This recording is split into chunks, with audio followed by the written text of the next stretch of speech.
All right, good morning, everyone. We are here with Denis Goltsov kicking us off, heavyweight division. Anik, please start us off.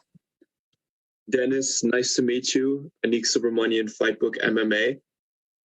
You're in first place in the standings. Does that give you confidence going into your next fight? And do you plan to play it a little bit more safe, given that you don't need a finish to get into the playoffs? Ты номер один сейчас в сеттинге, это тебе дает какую-то уверенность в себе, что ты можешь сделать? Приветствую. На самом деле, я уже неоднократно был в первых номерах дивизиона в прошлых сезонах, и, как практика показала, по результату это не сыграло положительную роль, поэтому все предварительные бои, они есть предварительные. Самое основное, конечно, покажет это Гран-при, полуфинал. Hello, everyone. Many times I've been in number one sitting already prior, and it didn't work out in my favor. And I'm not paying attention to that. I'm looking forward to doing my job. Thank you, Denis. And one more from me. What would mean more to you, becoming a champion or becoming a millionaire? Что тебе лучше было, стать чемпионом, если ты выиграешь, или стать миллионером? Что для тебя значит больше? Конечно, чемпионом, потому как это в первую очередь реализация, и ты вполне можешь себя монетизировать, имея звание чемпиона. Поэтому миллион он сегодня есть, завтра его нету, а звание чемпиона, оно остается с тобой на всю жизнь для твоих детей, для твоей страны. Of course, for me personally, becoming a world champion PFL means a lot more than the money. Money, today you have it, tomorrow you spend it, you're not going to have it. But the legacy is going to stay with my last name, is going to stay with my kids, and is going to give me a big opportunities in the future. Thank you, Denis. Good luck. Thanks. Jonathan. Hey, Denis. Jonathan Rumlicon, 5 Regions Sports. You have almost 3 times as much experience as your opponent. How do you feel that experience factor will give you an edge going into the fight? Денис, у тебя вот по сравнению с следующим соперником, мы считаем, что у тебя примерно в 3 раза больше опыта, чем у твоего соперника. Что ты насчет считаешь и что думаешь про это? Конечно же, большой опыт — это хорошая поддержка в бою, и ты уже многое видишь и можешь рассчитать на весь бой и построить под это план. Но в этом и заключается, наверное, интерес среди всех дивизионов именно тяжелого веса, что один неверный шаг, один шальной удар может перевернуть все твои планы. Наверное, поэтому во все времена супертяжеловесы всегда ценились больше, чем все остальные.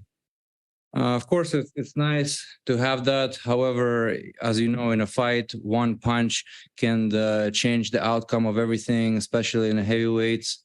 So, I just have to do my job and concentrate on winning. And I think that in the heavyweight division, anything can happen in any given minute. A lot of power heavyweights. So I'm just going to concentrate on the win. Awesome. One more from me. Between last season and this season, you've had many cancellations. How does that allow you to prepare to maybe stay ready so you don't have to get ready for a certain type of fighter? Sorry, can you repeat the question? Yeah, so he's had a lot of cancellations over the last 2 years. Yeah. How does that allow him to prepare so he doesn't have to focus on a certain type of fighter, but prepare just for the fight overall? У тебя было много уже отмен боев в прошлом сезоне, в этом сезоне постоянно меняются партнеры. Как ты готовишься к этому и как ты на это смотришь? Ну, в первую очередь, конечно же, я всегда держу в голове мысль о том, что в последний момент, скорее всего, так и будет, не поменяют оппонента, поэтому я никогда не готовлюсь под конкретно заточенную технику, под конкретного партнера, потому что это бессмысленно. Ты должен готов быть к любым ситуациям. Даже если ты готовишься к борцу, и, выходя на бой, он может тебя удивить своей ударной техникой, и придется боксировать. Поэтому я готовлюсь со всех сторон, и я хочу сказать, что в этом и заключается, наверное, весь интерес ММА, что ты должен быть круглый и уверенный в себе с каждой стороны, куда бы тебя ни катили. In my experience, it happened to me many times with different change last-minute opponents. So I'm not trying to prepare for individual person with individual skills. I look at the bigger, brighter picture, and I prepare for everyone. I work all the weaknesses and strengths, and anything can happen. My opponent could be a great wrestler, but all of a sudden he starts throwing bombs, and next thing you know, I have to strike with him. So I'm working all my aspects, and I'm preparing accordingly for everything. Thank you and good luck. Thanks. Jay Christian. Denis, Cock V, how are you, sir? Good. How are you? Doing all right, dude. Jay Christian Gary at Focus Fights Audio. I just got a couple of questions to ask you. First of all, as was mentioned earlier, you come into this tournament with the most amount of experience. Do you feel as though that's kind of a burden to you? Or do you feel as though, hey, I got a lot of experience, I'm not going to waste it all? Ты приходишь сюда, у тебя, они считают, что самый большой экспириенс в этой дивизионе, и ты сюда идешь, и ты на это смотришь как, сейчас будем разбивать всех, или как ты на это смотришь? Если бы это был первый сезон PFL, в котором я должен был участвовать, но не получилось сделать визу, то, скорее всего, наверное, у меня мысли были схожие с этим. Но на сегодняшний день ростер тяжеловесов PFL серьезно вырос, и на сегодняшний день мы имеем действительно крутых бойцов, которые практически каждый из них претендует на первое место, звание чемпиона, поэтому с каждым придется упираться и доказывать, что ты лучший. Even though I have a lot of experience, maybe in the first season I would be a lot more entertained with my experience over the others. However, nowadays in PFL, you have a very talented heavyweights. And even though some might think I'm the most experienced, I'm concentrating on all the guys. They're all really, really good. And you cannot count a single guy out in the PFL heavyweight division.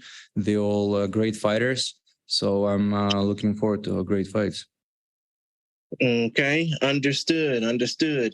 And obviously, especially considering last week with Marlon Moraes, let's just say if you win the $1 million and you decide to, put the gloves in the center of the cage and retire from mixed martial arts competition, if you choose to do so willingly, what would you hope that younger generations would know about your career and learn from your career if you were to win the $1 million? Если бы ты выиграешь $1 миллион, какие твои поступки? Ты думаешь, что ты продолжишь драться, или же ты уйдешь из спорта? И если же ты уйдешь из спорта, в таком случае, если ты когда-то вообще уйдешь из спорта, выиграешь и оставишь свои перчатки в середине октагона, какой бы ты хотел дать пример всем, и чтобы они о тебе знали и из твоего пути по боям? В первую очередь, конечно же, даже если бы так уже сложилось ранее, или сейчас, дай бог, сложится, что я выиграю этот сезон и стану чемпионом, у меня будет $1 миллион, я более чем уверен, для меня ничего кардинально не поменяется, потому как есть уже опыт других ребят, кто побеждал, и по большому счету чувство... $1 миллион, конечно, это на счету, это греет душу, но это чувство очень быстро проходит, и ты понимаешь, что нужно работать дальше, и ничего не поменялось особо, и ты работаешь на свое имя дальше, и готовишься к следующим боям все выше и выше, идешь в гору. А по поводу ухода из карьеры, рано или поздно это каждому предстоит. Вопрос к этому быть морально готовым и уходить с достоинством, желательно на коне, а не под конем.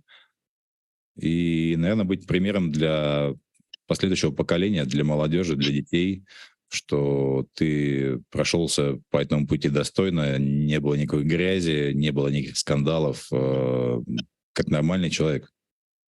Of course, winning $1 million, that would be a huge accomplishment and it would warm up my soul a lot.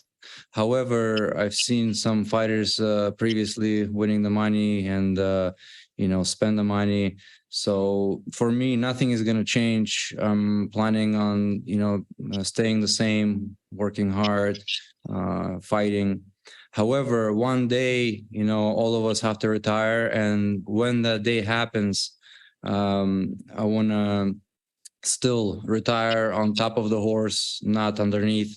I want to show example to the future generation to do everything clean, to do everything proper with a hard work and always head up and stay on top of the horse. I see. Other than that, good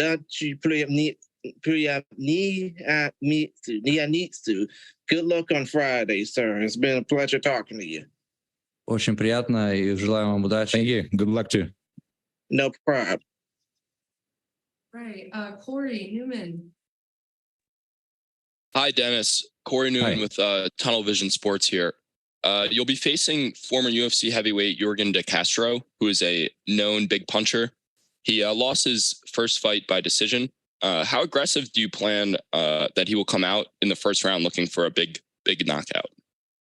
Ты дерешься против бывшего ветерана UFC, который сильный ударник. Как ты планируешь этот бой и что думаешь про него? Ну, в первую очередь, конечно же, я думаю, что аргумент, что он бывший ветеран UFC или боец UFC, это не всегда корректно и не играет такой роли большой. То есть для меня это не такой большой авторитет. Больше интересует, как человек там бился и каких высот достиг. Это, наверное, более важно. В целом, конечно же, он серьезный ударник с тяжелым весом, с тяжелым ударом. И буду остерегаться оверхендов, то, что он и делал в бою, во всех своих боях. Поэтому работа с ним мне понятна, и я к ней готов. Yes, for me, it's not a big deal that, somebody fought in UFC or any other big organization. I've seen his fights. I know his strength. He throws heavy shots. So I would have to fight accordingly. I know what he's doing, and I'm gonna put my will and plan my fight game. Thank you. Good luck on Friday night. Thanks. Mills. Hey, what's going on? It's MMA Locker Room, part of Pup Sports Radio. How you doing today, Dennis? Hi. Good. Good. Quick question, man. You're on a 3-fight win streak right now. Your only loss in PFL to an active fighter is against the current champion who won last year. He's facing Maurice Greene, somebody who you already have a win over. How big would it be to face Ante Delija again to get that revenge loss back on your career? У тебя уже ты на 3 выигрышных стрик по боям, и единственный человек, которому ты проиграл, это чемпион, и он будет драться с твоим бывшим соперником, которого ты выиграл. Что про это думаешь и какие планы? Это был не единственный человек. Я проиграл 2 чемпионам в этой организации. Поэтому могу сказать, что бой у них будет достаточно непростой. Я не знаю, по какой причине Анте пропустил первый бой. Говорили, что травма была, но у него шанс заскочить в сезон есть, но он небольшой, и ему придется очень сильно выложиться. И я думаю, что Грин к этому готов и покажет хороший бой. Yes, he thinks that he didn't even know that he thought he's first of all, he lost to 2 people in PFL, and the champion, he will have a tough fight ahead this Friday. It's going to be a very tough fight. He was not here for the first fight. So right away he's going against a tough opponent. So it's actually not going to be an easy fight for either man. It's going to be a serious fight, and I'm excited to see it also. All right, and then just one more question for me about Russia. Because Russia's been on the forefront of MMA right now, with a lot of notoriety going to Dagestan, Russia, in their wrestling style. But can you tell me a little bit about the St. Petersburg style and some of the fighters that you modeled your fighting style out growing up? Из России очень много очень хороших бойцов, особенно из Дагестана очень хорошие бойцы, их стиль был виден. Как ты бы сказал свой стиль? Какой стиль у вас в Петербурге? У нас больше, наверное, смешанный стиль, так как у нас много школ олимпийских видов единоборств, такие как бокс, дзюдо, самбо.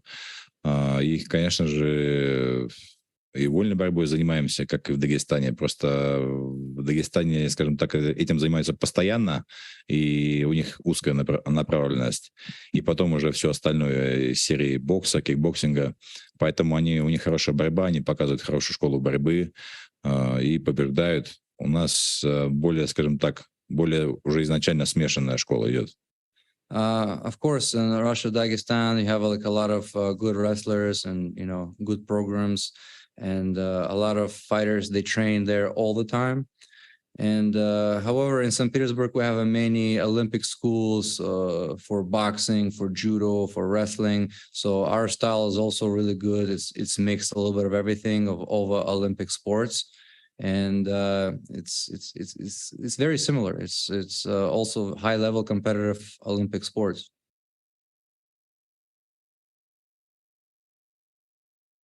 Okay.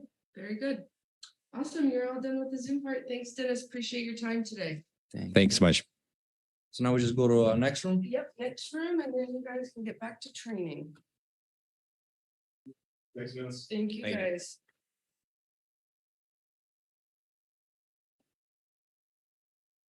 Thank you, thank you.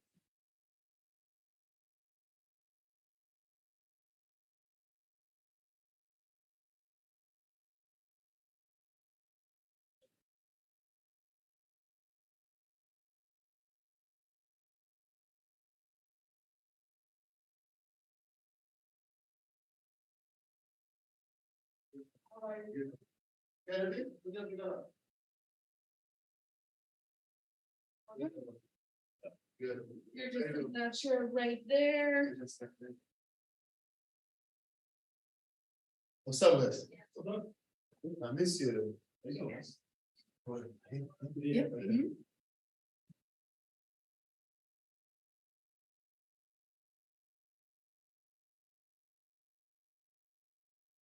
All right. We got Jorgen de Castro here.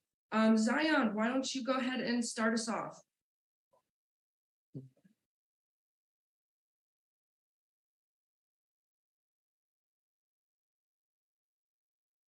Okay. This Zion with the Undisputed World of MMA. How you doing today? Good, very good, my man. Good. Recording in progress. I just wanted to ask you, with your opponents, what advantage do you see yourself having over the opponents here in the PFL, and how you see yourself climbing to the championship? I have a lot of experience. Even people don't realize that I have like 22 amateur fights. This is my 14th pro one. Also, I'm a dog, man. I get in and I get that one punch power that I'm tend to using, and I want to use it this time. So that's my advantage, man. I'm a dog. I have a heart, and my will is stronger than all of them. Okay, one punch power. So what else can you see yourself using and or doing to show a greater dynamic to your fight ability? I mean, as far as being taken down, where do you see yourself being more versatile to show these guys that you came ready? I'm definitely ready. No, I did a great camp this time. I trained with Arjen Bollard, the ONE FC champion. He's an Olympic wrestler. We wrestled a lot, so I'm ready. In 14 fights, nobody able to take me down. Maybe they took me down once, but I will get up right away. My wrestle is on point. My strike is very dynamic this time. I'm willing to, and I'm gonna mix it up this time on Friday. I'm gonna mix it up with a lot of kicks and punch, close the distance, and I'm ready, man. I'm ready for wherever the fight go. Thank you. Best wishes. Thank you, Ron. Jonathan. What's going on, man? Hope you're doing well. Jonathan Ramlakan, 5 Reasons Sports. We actually spoke last week, and you talked about training with John Jones and the mental adjustments and the mental strategies he had coming in. How did you take some of those strategies and maybe implement it in this fight camp?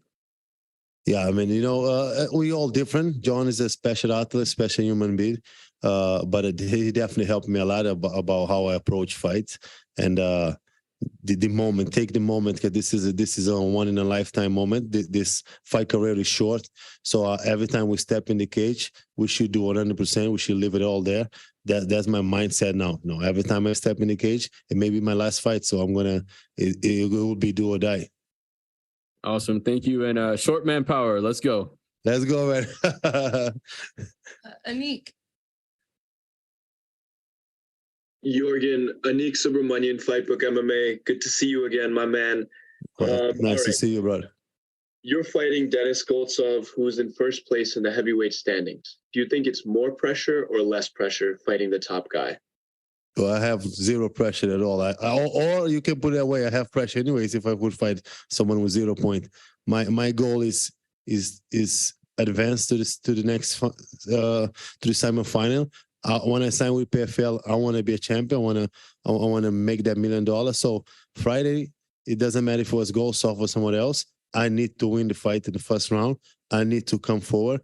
Of course, with Goltsov, a little difficult. He's very smart. He's one of the most smarter fighters in the roster. A very technical, tall, great jab, great ground and pound. But I'm not really worried. Friday, I'm going to come over. I'm not take a step back, and I'm going to have to walk forward and try to get it done in the 5 minutes. Mm-hmm. And on a more personal note, I know fatherhood means a lot to you. How much would it mean to get a win for your daughter on the weekend of Father's Day? She's right here too. That's cool. You just put pressure on me. I had no pressure at all. You just add some extra pressure now. So yeah, thank you for that. Good luck on Friday. Thank you, man. Harry. Hey, Jorgen. Harry Mack from the Bookies Basement. I hope you're doing well. How you doing, brother? I'm good. So, this is kind of a situation that you find yourself in a little bit before, in the sense that, you had your UFC stint, had your back up against the wall there, didn't work out, and then you fought, scrapped, clawed your way back into a major promotion on the regional scene. Now you kind of once again find yourself with your back against the wall, kind of in need of something big to make the playoffs. So I don't know, how does that feel for you? And what do you feel the plan is for you to, really make the most of this opportunity going forward? Yeah, I feel like this is story of my life. I'm underdog for life. I'm always in this position, but I think I will thrive in this position. I didn't have the experience enough, the maturity in when I was in UFC, but I think now I do know what I want, and I do possess the skill set and the mindset to get it done. And Friday, man, I'm here to perform. I know I did everything in my power to be ready for this one, and I'm ready. Love to hear it. And so, Jorgen, I know you are probably way less terminally online than I am, but I know fight fans, they like to pick at you. They like to troll at you on social media. So my last question here, how many social media trolls do you think you could take at once in the smart cage? How many would it take to bring down the Mad Titan? That's the funny thing. They don't fight. The trolls don't fight. They sit in the couch and they just talk. Also, it is what it is. People like to troll athletes, but I think if you're in this position, you put yourself in a position. Remember, we choose to be a fighter. We should be able to deal with the trolls. Got it. Well, thank you very much, Jorgen. Best of skill. Thank you, man. Marty. Hey, Jorgen. Just a question regarding the fight itself. Last time out, you fought Danilo Marquez. This time out, you're fighting Denis Goltsov. Similar height difference between the two Last time out, it was a pretty low volume affair. How do you feel like you're gonna approach this fight a little bit differently? Yeah, terrible affair, man. I couldn't cut him off the cage. He used his high, very smart, very with the kicks, and he barely threw a punch, but he used his reach very good. I was frustrated. I froze. I couldn't do it. Every time I tried to step in, he changed his level. It was. I don't think I threw 20 punches at all in that fight. So this time I had no choice. I have to. I want to win. I have to win. I have no choice. I need to win the first round. So I'm going to be willing to take more risks. And because to me, lose first round or lose by decision, it'll do the same. I won't go nowhere. So to me, I'm going to leave it all in 5 minutes. I have to close the distance. I have to make mistake. I have to hit those jabs. It is what it is. Yeah, speaking of those kicks, it seemed like you struggled with that front teep kick that he was throwing, and that really helped him keep his distance. Do you have a specific plan to avoid those kicks or to counter those kicks with something specific? Damn right. We're going to close that distance really quick. Soon the fight start, I'm going to be the one throwing first. I'm going to be the one walking forward. There's no kicking distance anymore. The only kick is the distance and the kick, so I'm going to close that distance, and we're going to have to box. We either box or wrestling. I know he's a sambo specialist. He's very good, but I'm ready for whatever he's going to bring it. Good luck. Thank you. Thank you, Ron. Jake. Yorgan, my man, how's it going? Jake Noah from Scrap News. Good. So Good. just talking about that last fight real quick, I want to ask you, you said in this media day that your one punch power is a big attribute of yours. Do you feel like in this fight, you might have to throw that strategy out of the window and throw a lot of volume to find that early finish? Absolutely. Goltsov is super smart. His fight IQ is high up there. You know, he got 40 fights. He always uses distance very good. And when people close the distance, he normally take them down and finish them. I'm hard to take down. You guys can go see I have 14 fights. I think I got taken down one or twice. I'm get up because I'm short. I have that frame to get up all the time. But I have to, like I said, I have no choice. I have to win the fight in the first round. So I have to close the distance really quick and throw more punch, definitely, because one punch is not going to touch Goltsov. And having seen that smart cage before, how did that compare to the UFC octagon? I always fought the pay-per-view card, so I always fought the big cage. I think they are the same. And it was like, same atmosphere, same type of vibe, not much difference in any of that?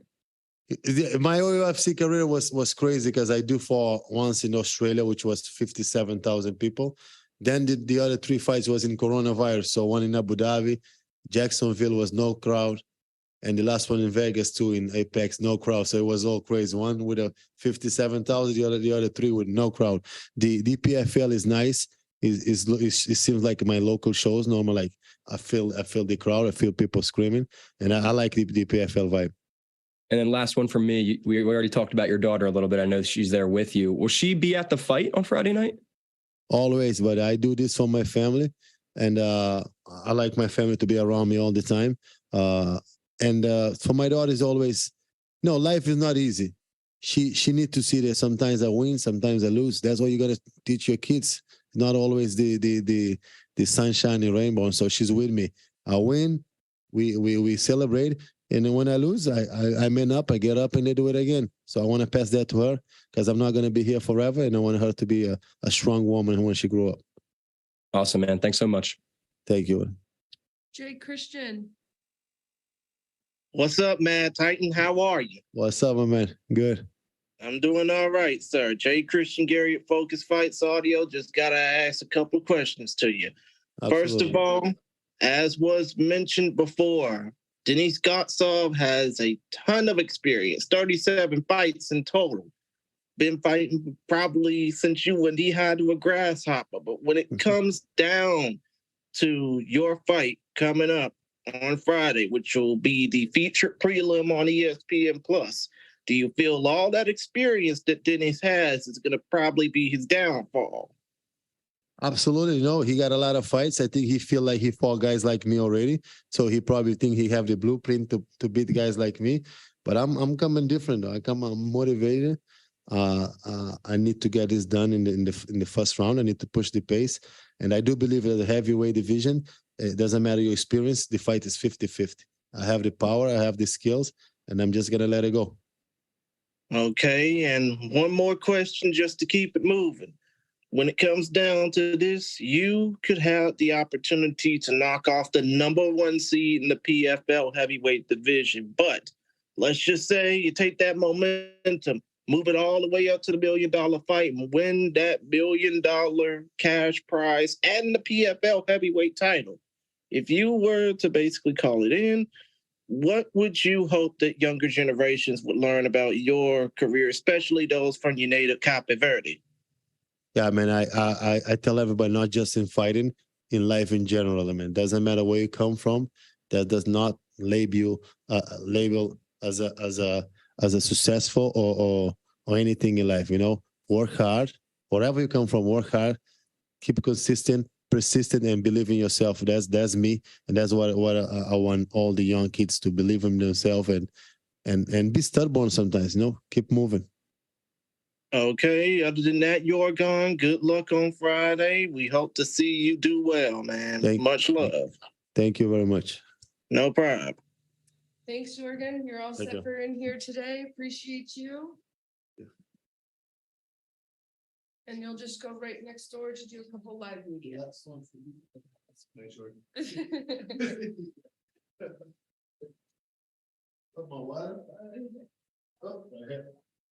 you, guys.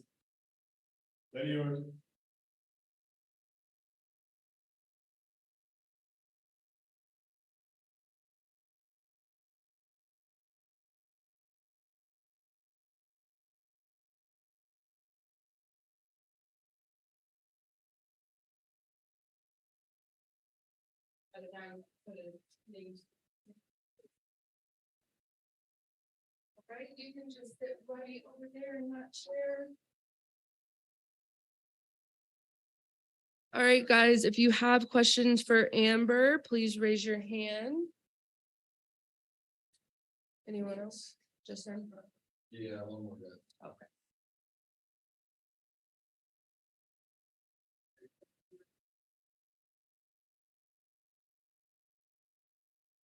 He's too busy talking to the crochet boss. He really wants him to make him an outfit. It's like, so I got ideas. Did he show you the hats that he made? Yeah, he's They're so cool. no, I'm like can't sew or anything, Right, like, right. whatsoever. So it's pretty impressive. Yeah. The sound, you show it them. The sound on my phone might be on. Maybe I'll just click it off. You might hear some dings coming in. All right, Jonathan, start us off, please. Jonathan Ramlicon, 5 Reasons Sports. Hey, Amber, I heard you can't sew just now. So what is your special talent? I can draw. So sorry, get closer. There we go. I can draw. So that's kind of my thing that I do outside of fighting. Besides, like, I guess I have a special little act with like kids and people with autism. But outside of that, I like to draw. Awesome. And getting back to the fight game, you had a stretch from 2018 to 2019 where you lost a couple fights in a row, but now you're on a 4-fight winning streak. What did you feel like you maybe learned during that tough stretch to allow you to grow and be on the streak that you're on right now? Accountability. Everyone asks me all the time, like, how did you go from the skid to where you're at now? And I think it's accountability. It's easy in this fight game to blame somebody else or change camps and do this and do that. But at the end of the day, it's all within you. So you have to look at yourself. What are you doing? What are you not doing? How much are you really there? How hard are you really training?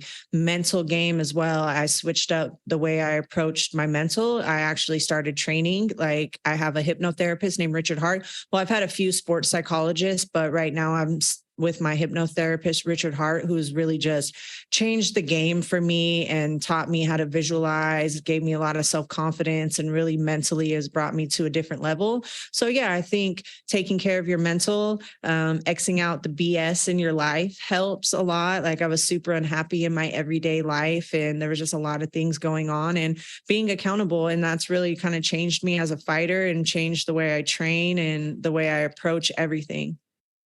Awesome. Thank you so much and good luck on Friday. Thank you. Madi.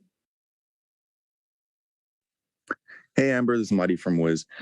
Hey. Last time out, you had that big knockout win as an underdog with that head kick. How did that feel, just proving everyone wrong in that moment? It feels amazing. You know, I could really care less if people consider me an underdog or what everyone outside of my family, friends, and camps think. I proved everybody right that believe in me. And I think that that was the most important part, was watching just all of our hard work. Everyone's like, oh, this is a selfish sport, which it is. And it is an individual sport, but it does take a village to get you to the cage, even though it's just you in the cage. And it was just really nice to, you know, not just for me, but for everybody else, have some success on how hard we've been training, how hard we've been working, and everyone that's just been with me through this entire long journey that I've been on. Awesome. This time out, you're fighting, obviously, the former champ. What do you feel like you present that may be a threat to Pacheco? The unknown. You know, there's tape on me, but it's really old. I'm not that same fighter anymore. And obviously the last fight didn't last very long. And I still had a little bit of nervous energy in the first minute and a half. So I don't think I truly even have shown exactly what I'm capable of in the cage at this level. And I think it's the unknown. You obviously know what she brings to the table. We've watched, you know, so many fights of hers. For me, like, a lot of people don't know exactly what I can do or how much I actually bring to the table. And I think that that's hard. That's hard mentally for people, and that's hard to train for when you don't know exactly what's coming at you. And lastly, what can we expect from Amber Touch 'em Up Leibrock this Friday? Fireworks. I'm coming. I'm bringing the heat. You know, I'm not scared of Larissa Pacheco or who she is or the fact that she used to be a champ. I'm completely honored, and I'm honored to be in the cage with her. I have nothing but respect for her. But at the same time, I know we both bring it, and I know that I bring fireworks, and my fights are always exciting in one way or another, and so are hers. And I think it's just going to be a really incredible fight, not just for me, PFL, but for the featherweight division altogether. Thank you so much, and good luck this Friday. Thank you. Jake. So Amber, since your last win, it seems like in your personal life, right, you've got a lot of fans, sponsorships, a lot of attention coming your way. So with that being said, what has changed in your personal life? Are you feeling like more of a star, so to speak? No, absolutely not. You know, I still got bills and things, you know, everyday stuff to deal with. I don't feel like a star at all. I don't live in moments too long, you know, whether they're good moments or bad moments. Like, there's still a job to be done, and I'm not finished until I get to that final fight and I get that belt and that $1 million. But it is nice to have some recognition. It's nice, not just for me, but for my team and for my family and my friends and everybody that, you know, stick with me. I feel like it's more for them than it is for myself, because they watch me struggle. They see the tears. They know how hard I've worked. They know the ins and outs of my life. And, you know, I'm not riding high. I'm not driving some fancy car, living in some penthouse, you know, like, I got everyday struggles. And yeah, definitely feeling like a star isn't one of them, but I do appreciate all the love and recognition I've been getting. And I appreciate that my family and my friends and my teammates and coaches can also, you know, feel that success. And with Pacheco clearly having a little bit of trouble with this weight cut and having to do it again in such a short succession, do you think going into the later rounds, this will favor your gas tank compared to hers? Yeah, you know, I think that I think she's a professional, so I'm expecting her to do much better on the weight cut than last time. And I think, though, that, like, I prepare for 3 rounds. I have a really good gas tank. I'm agile. I'm moving. Like, being a kind of movement fighter is my thing, and being able to last long is my thing. A lot of people don't know that or have seen that, because I've only, you know, a lot of my fights have ended in the first round. I've only been to so many 3-round fights. But yeah, I definitely believe that. But I also know that she's a professional at the highest level. So I expect us to be right there with each other in each other's faces all 3 rounds. And then last one from me, you're currently number 1 in the rankings going up against last year's champion. This, you know, one could say is the biggest fight in the tournament. Do you feel getting this win will almost solidify your chances at $1 million? Absolutely. Absolutely. I go in there and do my job on Friday. I show up and I perform to the best of my abilities, get my hand raised. Like, that $1 million is mine. And I've got the toughest test in the tournament, which I'm excited for. I want to prove I'm the best at 145 pounds. And that is through Larissa Pacheco. nothing but respect for her, nothing but honor to be in the cage. But this is my time, and I want that more than all of these girls. I've been working harder than all these girls. I've been in this just as long as most of these girls, if not longer. Besides Pacheco, I may not have as many fights, but I've been on the mats. I've been putting in the hours. I've been putting in the work, and I'm ready to take what's mine. Thank you so much. Best of luck. Thank you. Jack. Hey, Amber, how you doing? How's the fight week going? It's going great. Thank you. Jack Bowen, Combat Sports UK. I just want to know, now you're no stranger to being an underdog after the first fight in the PFL. Now, out of the whole featherweight division on this card, you are the biggest underdog. Where do you see your strengths over Pacheco? And how does it feel being the biggest underdog at this sort of capacity? I could care less. I've been an underdog in most all my fights. So that's just people, speculating. And obviously, she's the champ of last year. Of course, I'd be the underdog. And I'm going up against Larissa Pacheco. Of course, I'm the biggest underdog. But for me, I'm long, I'm rangy. I'm not worried about that. You know what I mean? The lights are not too bright. I'm excited to be here in PFL. I'm ready for the opportunity. I've been mentally, physically, emotionally, just bringing myself up to this level, preparing to the best of my ability so I can go in there and get the job done. And I think that I have everything it takes to beat her and everybody in this tournament. I wouldn't have joined this tournament or took this opportunity if I didn't think I could beat everybody. Thank you and good luck this week. Thank you. Ben, Zion. Okay, this is Zion with the Undisputed World of MMA. Amber, I'm going to ask you a fun question, first, seeing that Jack took some of my thunder, but saying that you're dealing with your hypnotherapist and everything, how do you envision winning this $1 million, and what do you see yourself doing with it? How will it change your life, your environment, and, for the people around you? What would it mean? Well, me and my hypnotherapist, we work on all scenarios, right? So we've seen this fight going so many different ways. We actually envisioned the PFL opportunity before it had even happened. There's so many different avenues to get to the $1 million and to the championship. And that's the beautiful thing about working with somebody like Richard Hart, is that we literally address all those things as they come up. I've seen so many ways to finish this fight. I've seen this fight go in 3 rounds. I've seen, bad positions, good positions, worst case scenarios, best case scenarios. And I think that's the most beautiful thing about working with a hypnotherapist. And I definitely suggest it to anybody who mentally could be struggling a little bit. Find a mental coach, whatever that avenue is for you, because I think it definitely changes the game.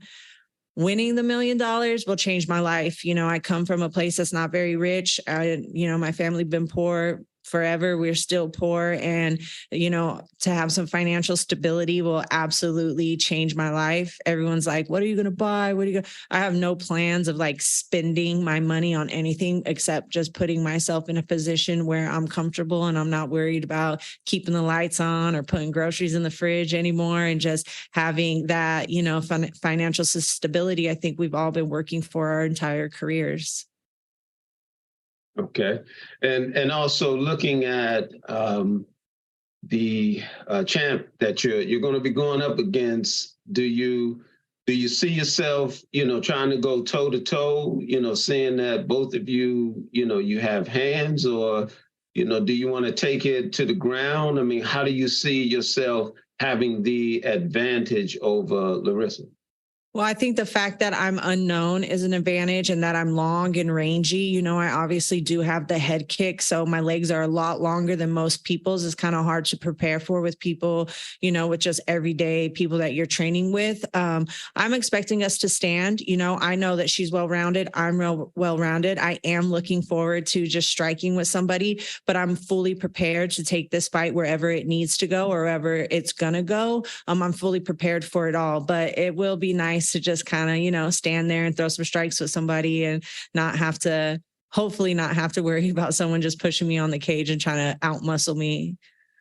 Okay. So my last question, seeing that you were talking about the kicks, do you see your kicks being the advantage, your striking, being the advantage, or, really going to the ground? What do you think, will change this for you and kind of get in her head, get you in her head? I think my length, definitely my kicks, the ability to be able to strike and kick the way I do. I'm a phenomenal striker. I'm extremely skilled. I train at one of the best striking gyms in the entire world. But my movement is really good as well. I think I have really nice footwork. I think I have really nice evasive footwork. It's hard to, hit something that's moving all the time. I'm conditioned. I'm ready to go all 3 rounds and just be on my bike and stick and move. And it's going to be hard to deal with somebody who's long and not just standing in front of you. And it's going to be hard to deal with somebody who's not just concerned about not getting hit, and I think that is something that people have been doing a lot. They just don't want to get hit by her. And, I can care less. I've been hit by, I train with dudes. I get hit by strong people all the time. But yeah, I think my length definitely puts me above anyone else in this tournament that could go against her. Good deal. Thank you. Thank you. All right. Last question for Amber. Corey. Hi, Amber. Hey. Corey from Tunnel Vision Sports. How are you doing today? I'm good. How are you? I'm good. I just was wondering, with your first round knockout and being in first place currently, does that provide any extra pressure or take any pressure off of you coming into this fight with Pacheco? I have no pressure. I've got everything to gain and nothing to lose in this tournament. I'm not the champ. I'm already broke, so honestly, everything's a gain for me. Everything's a win for me. It's a beautiful opportunity to be sitting at first place, but I already know that's the first round. Second round is going to happen. There's a bunch of fights before me. These numbers are going to go up and down. It's just the way the tournament format is. So I'm not really looking too much at the numbers. As long as I can just get myself to the playoffs, that's all I'm worried about. But yeah, I don't really feel a lot of pressure. I'm just here to perform to the best of my abilities and do what I got to do on Friday night to get my hand raised. Thank you. Best of luck. Thank you. All right, Amber, thank you so much. Cool. Thank you. Appreciate it. Thank you. You'll just go right next door. Okay. And then you'll be done for the night. Yes, again, have a good one too.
Ba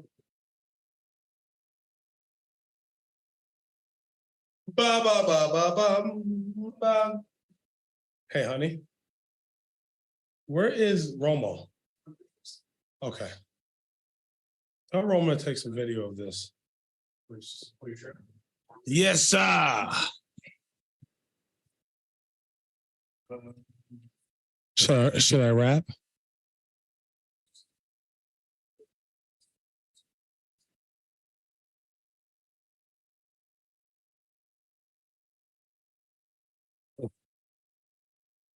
Am I gonna be looking at somebody? Okay. All right, Harry, go ahead and start us off. Hey, Mo, Harry Mack from the Bookie's Basement. How are you? I'm doing excellent, and you? Love to hear it. Doing good myself. So after a big finish in your first fight, you now find yourself in second place in those heavyweight standings. So I guess simple enough. What's the path from here to Mo Greene being a millionaire? Winning. If I got to be completely honest with you, just winning a fight. That's the path. Every time we take it one fight at a time. I know I'm fighting the 2022 champion, but at the end of the day, we're only halfway there. So what Kobe say? Job's not done, right? So I'll celebrate and be happy when the job is done. And we're only hitting the halfway mark with the win over Andre. There you go. And so people have kind of talked a lot about how a lot of guys who have come over from the UFC to the PFL have struggled in their first couple of fights. So how does it feel to kind of buck that trend a little bit? That's only one. You know, it was only I'm 1-1 in the PFL. I got 3 fights to continue to prove myself and show the world what I'm really made of. It feels great to get a win. It feels even better to be able to go back after the win and get right back to it and be a little bit stronger, a little bit faster, a little bit sharper for this one. So those struggles are in my past. You know, I'm sure I'll face some adversity, but you know, I will outdog the dog in Andre. Got you. And so would you, to win that PFL championship and that $1 million, would we see a crochet PFL world championship belt from you? Hell no. That sounds like it's going to take too long to do. But what you'll see some T-shirts. You'll see a tattoo right here that have the PFL world champion. And then on my left shoulder, if you know what's there, it's going to say third place. There you go. And last from me, just before we started here, you asked if you should rap. I would personally love to hear a Mo Greene rap. I don't rap. I crochet. Oh, I see. I was just joking. And if I was to rap, I would just rap some of my homies Billa's rap or my boy JC. And that could be like a copyright infringement. So I don't want to start that trend with you guys.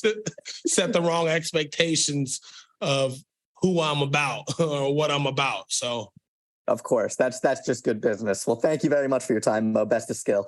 Hey, thank you. Have a wonderful day. Oh, wait, hold on. Let me point out. Take notes, everybody. He said something that some irks me. When people say good luck, motherfucker, we don't get lucky. We spend a lot of time in the gym. He said best of skill. I appreciate that. All right, Mills.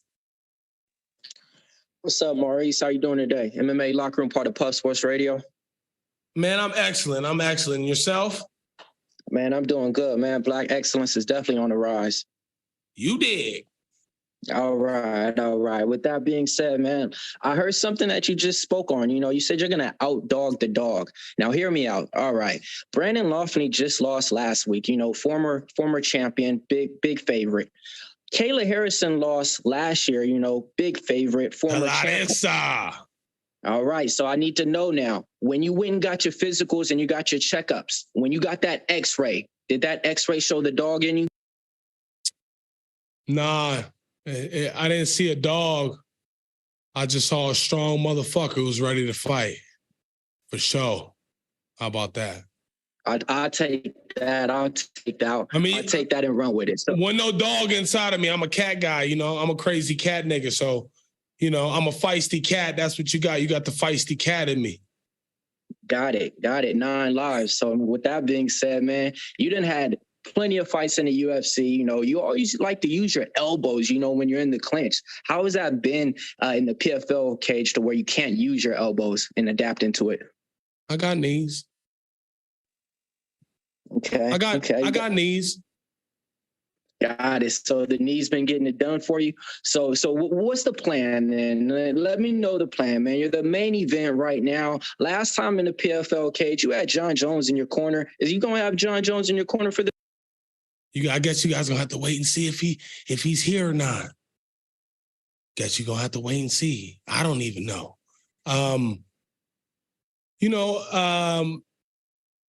I got a strong team. I got a strong group of guys around me, and the work is done. The work has been done. And there ain't nothing to it but to do it. Love it, man. Love the energy, man. Hey, I ain't gonna say good luck. Let's see your skills on this week.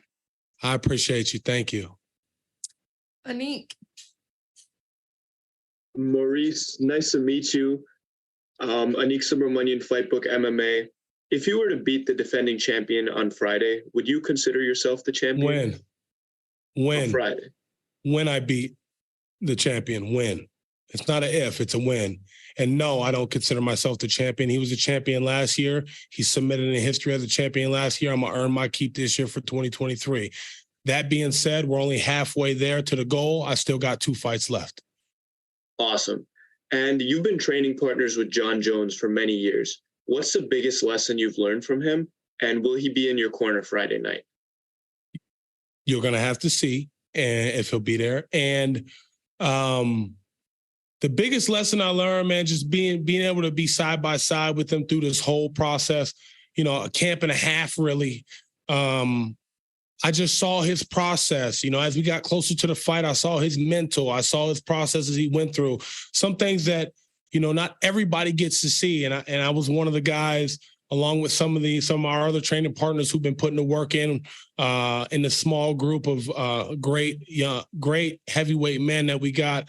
And we saw him change, and we saw him go out and conquer, even though everybody thought Yorgan was this and that.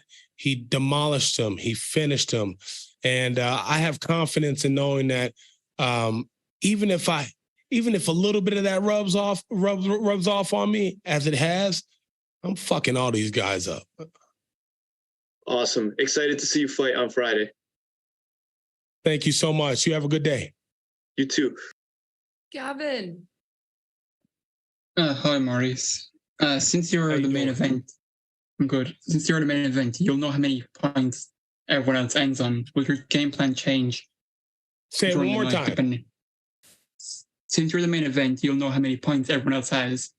Will your game plan change depending on the results?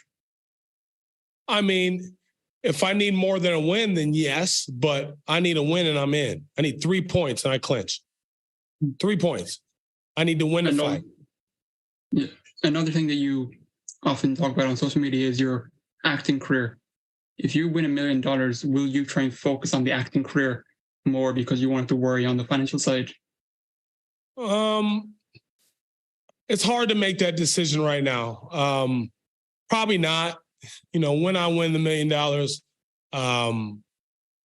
the first person I'm going to call out is Francis Ngannou, because that's what makes sense at that point in time. And then I'll prepare for Francis with John. We'll hopefully see that happen. But right now I'm just focused on Andre and getting through Andre, and then going to Madison Square Garden back home in New York for the playoffs. That's it, man. I try not to look ahead and think about, well, this could happen and that, because the reality is If you don't win the next fight, you don't make the playoffs. You don't make the playoffs, you don't get an opportunity at the championship. You don't win the championship, there's no Francis Ngannou fight. So I'm just focused on the task at hand, taking it one fight at a time and enjoying the journey with the PFL. I'm happy to be here. Thanks for your time. Thank you.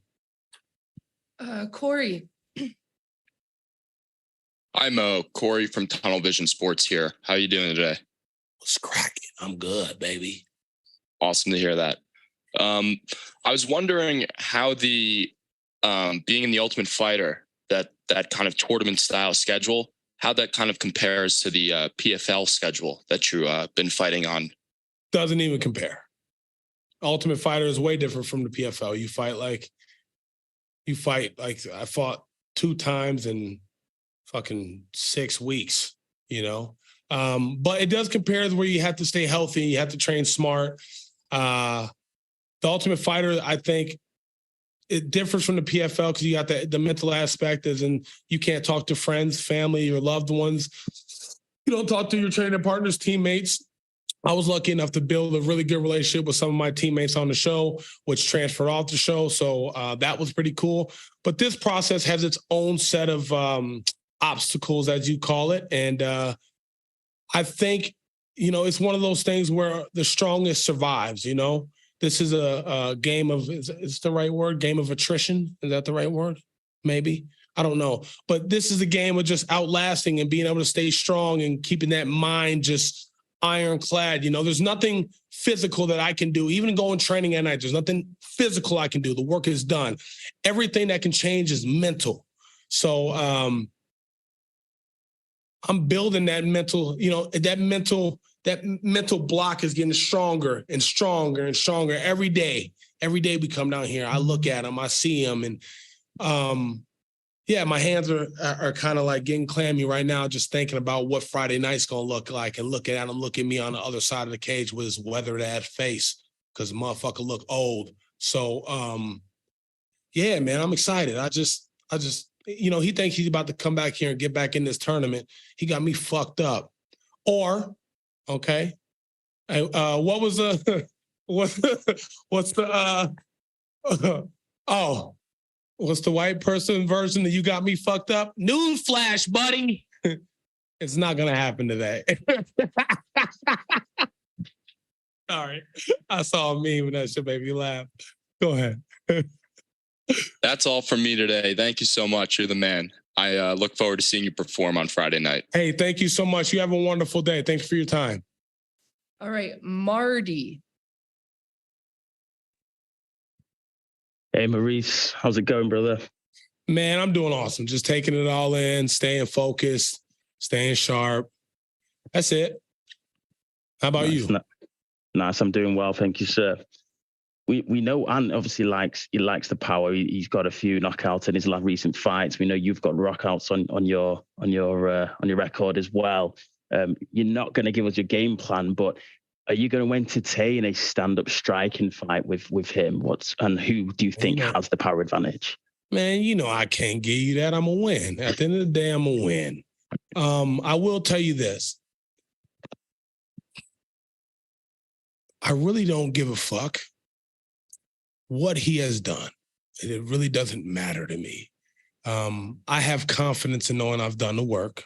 I've been in the gym. I lifted the weights. I put on the size correctly. If you go back and look at me in this arena last year, I weighed in at 238 pounds. I came in on short notice. A lot of you don't know I lost 10 pounds during fight week, okay?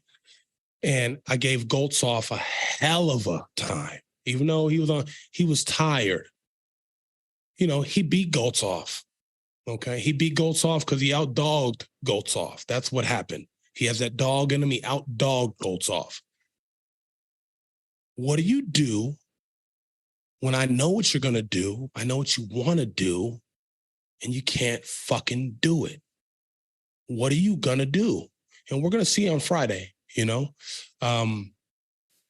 I don't like to talk too much shit. I just have confidence in the body of work that we've put in with from John to the coaches to the fucking all the heavyweights that are in the room with us, that work with us, that are just been dedicated to each other for so long. I don't care that he's the champion. You know, I'm coming in here like I'm the champion. And it's a championship mindset. And I'm just going to keep proving all you fucking doubters wrong. That's it. Love that. Love that. And the last one from me, how is it with yourself and obviously your buddy Yorgan on the same card? Do you enjoy being on the same card as your training partners? Yeah. Yeah, me and Jorgen is cool. He came in for a camp. He doesn't train with us full time. I'm talking about the guys that have been grinding with us for 3 straight years. It just is what it is, if I got to be honest with you. Like, we understand what this tournament brings, right? We get what this tournament brings. And when you got people, everybody's cool. I'm cool with Andre. It's not like I hate the guy, It's not like I don't like him. We have families to fight for. We have kids. We have, everybody wants a house. Everybody, we want these nice things. So to get those nice things, in the words of fucking Marshawn Lynch, I got to run through a motherfucker face. So that's what I'm going to try to do. Look forward to seeing you on Friday. Thank you. All right, Maurice, thank you so much. Appreciate your time today. We'll get you over to next door. Just go to the ballroom. Yeah, I didn't want to mess you up, man. Good morning. Sorry, I appreciate it. Next time.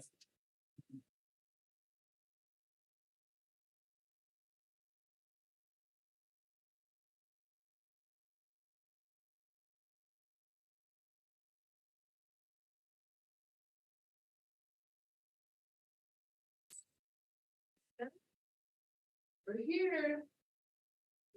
Right over there. How's it going? I'm good. Just a little hungry. It's coming. All right. I have to cut 20 this week. Gross. Yeah, sucks. I lost like 10 since Sunday so far. I know. Godspeed, brother. You're right. Okay, Ben, can you, okay, hold on 1 second, actually, sorry. Sorry. Yeah. He's big too. He's big too.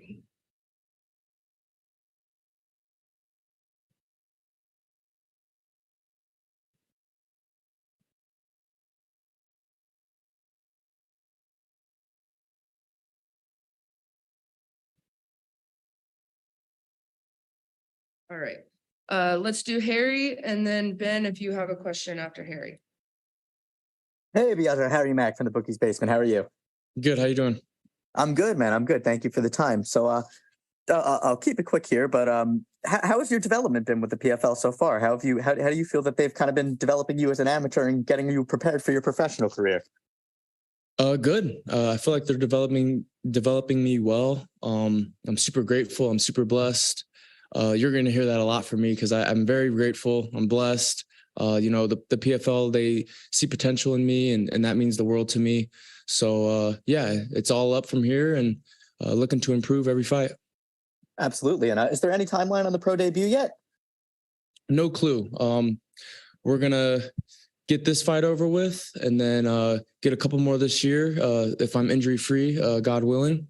And after this year, we'll see. I'll sit down with my coach and see what's up. Got it. That all sounds good. And so what was it like for you to finish a fight at Madison Square Garden, where obviously your grandfather had so many incredible fights, in front of your godfather, Flava Flav, there with the clock and everything going buck wild in the crowd? It felt good.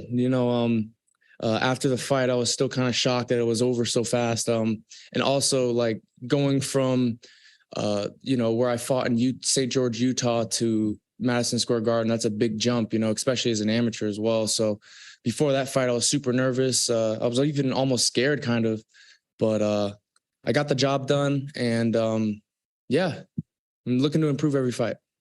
Absolutely. And last question for me, what have you made of your godfather Flava Flav's experience at this Taylor Swift tour so far? Because it's all I've seen on the internet lately, and it is fantastic content. That's new to me. I didn't know he was a Taylor Swift fan. But he's a great guy, man. He's got so much energy. He's full of life, and he's got just such a good spirit. So and he's everywhere. He's traveling all over the place. So to see him at the Taylor Swift stuff, that's pretty cool. That's very funny. All right. Well, thank you very much for your time, brother. Best of skill. Thank you. You too. Jack Bowden. Hey, Biagio, how's fight week going so far? It's going good. Just looking to get some food. I just wanted to ask, obviously you're not a part of the season this year and you haven't even made your professional debut yet, but looking from the outside in, how do you feel like you would do with this sort of, season format, ranging across a couple months? How do you think you would do with it? I think I would do great. I think a lot of it would have to do with the experience that I'm getting as an amateur. The PFL has given me all this experience, this publicity, I'm the lights and the camera. I'm fighting on a big stage on ESPN. There's no other amateur in the world that's getting this kind of experience. So the PFL, I think they're very smart. They're developing me very well. And I think by the time I go pro, I'll already be used to the format because I'm doing this as an amateur. So. Thank you. That's all for me. Thank you. Jake. Hey, Biagio, kind of just touching on that last question there. This is already another main card slot as an amateur. I see on Twitter and Instagram your name, you're garnishing tons and tons of fans and attention along with your own legacy. That being said, how has your PFL experience been overall, more specifically this season where you've gotten a lot of hype? It's been great. I expect it to get even better. In terms of that, I mean, getting the experience, fighting on the big stage, fighting on ESPN, and just looking to improve as a fighter and as a human. It's just very exciting. I'm trying to stay as active as I can this year. I'd like to get 4 fights this year and then sit down with my coach and see what he thinks is the next step because I trust him. He's been in the game for a long time. So yeah, so far so good right now. And could one of those 4 fights be at Madison Square Garden again before your 25th birthday? Yep. That's the goal, yeah? Love it, man. And then last one from me, just because I heard you talking about it before we started the questions, you got some weight left to cut. How's the weight cut going? How much do you have to take off still? It's going good. I was getting kind of nervous when I got here Monday because I was like 74 and I'm like, I don't know how to get it down and stuff, but I've been doing everything right. I woke up 66 today, so losing a lot of pounds, in order to make weight. So I got, I think, 11 more to go. So let's do it. Almost there, man. Keep it going. Thank you very much. Almost there. Thank you. Jay Christian. Biagio. Assalamu alaikum, brother. Wa alaikum assalam. Amen, brother. Jay Christian Gary of Focus Fights Audio. Just want to ask you a couple of questions, if that's okay. First of all, okay, young man. First of all, with the fact that you and your brother Nico are obviously continuing your grandfather's legacy, you being an amateur mixed martial artist, him being pretty much a very talked about professional boxer, what would you hope that, with every time that you or your brother are on TV, what would you hope that people would get to know about y'all's respective fighting styles as your careers progress? Yeah, I think a lot of that has to do with the sport. Nico's in boxing and I'm in mixed martial arts. One of the advice that my grandfather gave my brother when he was starting in boxing was dance. He if you watch my grandfather's fights, he loved to dance, and it was very entertaining to watch. He had a style that was so unique and it drew people's eyes. So that's a piece of advice that I want to take to the cage. This next fight, I'm looking to be a little loose, move like water, like Bruce Lee says, So, yeah, I think in terms of style, that's kind of the difference. Nico has his own style in boxing and I have my own in MMA because they're obviously different sports. But yeah, and, I'm still an amateur. I'm still a baby in the game. I'm still learning and improving. So I'm still developing the style that works best for me right now. I see. And, kind of getting away from mixed martial arts real quick. I know that you played college football at UNLV. I know that your grandfather, had that memorable one night in Miami with folks like Sam Cooke and obviously the late, great Jim Brown, who just passed away. For those of a younger generation, and I'm not talking about those who are in the same age range as you and I am talking about those who are a bit younger who might feel that, oh, Muhammad Ali and Jim Brown, those are the guys who only boxed and played football. But what would people hope in the future generations down the line they would remember when they see, that particular, or what they hear about that particular night in Miami that, helped your grandfather and Jim Brown become so well loved as far as activism goes? What was the question again? I'm sorry.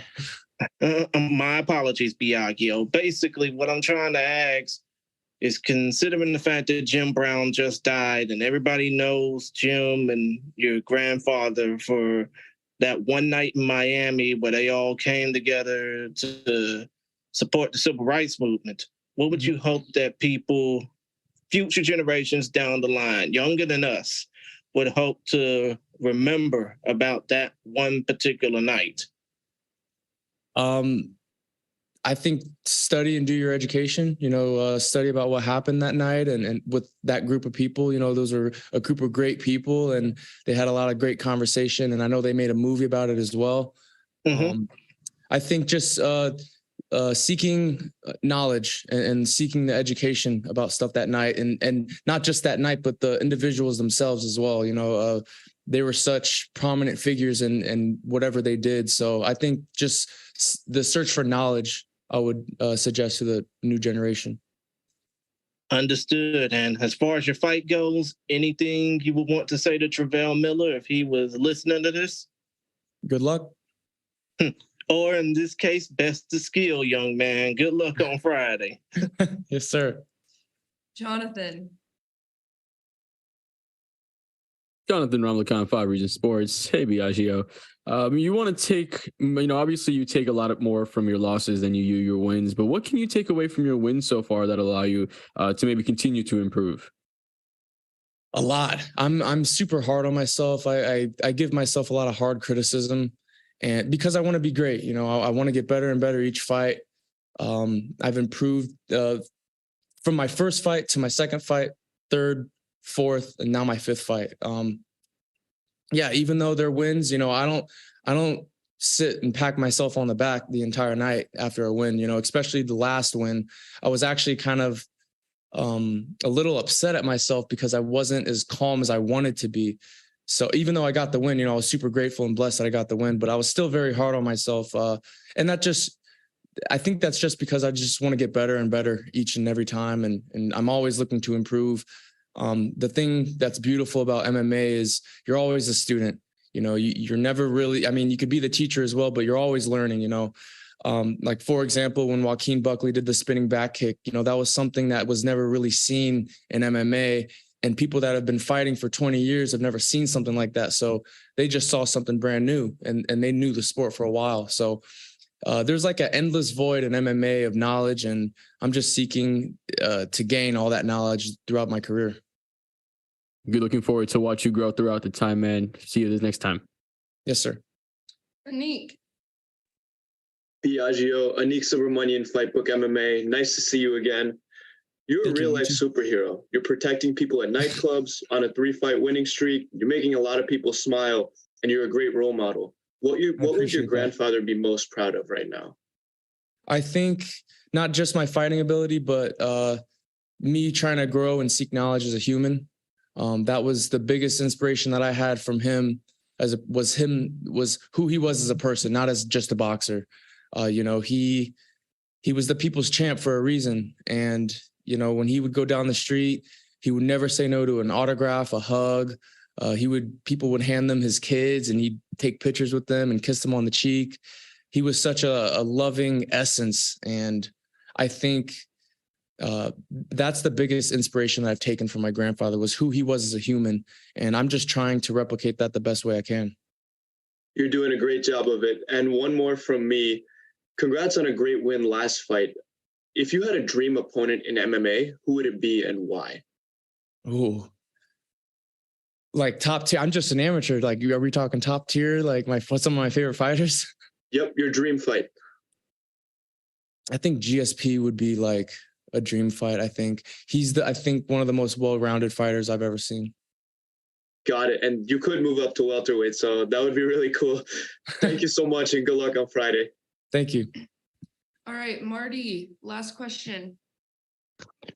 Hey, Biagio. How's it going? I'm good, man. I'm good. Yourself? Good. Good. Obviously, quite rightly, you've got a lot of attention. You know, you've got a big following. How do you keep yourself grounded, really? And how do you cope with the pressure if there is added pressure on yourself? Yeah, that's a great question. My faith is what keeps me grounded. I was born Muslim. My grandfather was Muslim. I've been Muslim my whole life, but I think just recently I started reading the Quran, and it keeps me grounded. You know, it lets me know what's really important. You know, and what's really important is having a great relationship with God and doing good deeds, giving and showing love to your neighbor. And that's exactly what my grandfather did. You know, he had such conviction in his faith that he was fearless. And it inspired millions and millions of people. And in addition to that, he was such a good person. You know, that's why he was called the People's Champ. He fed the homeless. He gave money to the homeless. He took pictures. He never said no to an autograph or a hug.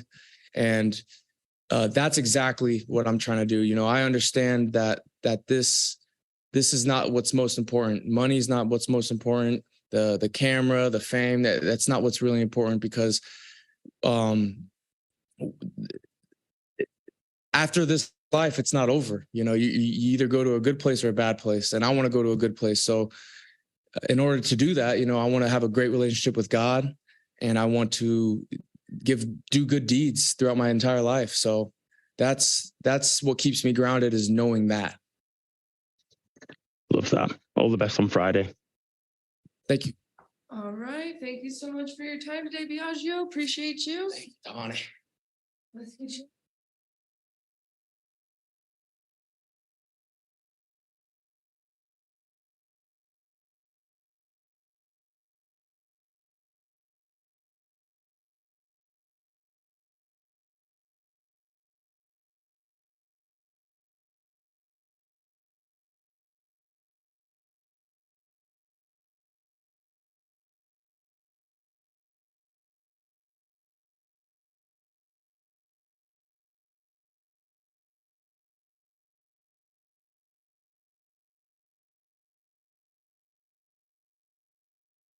Hey.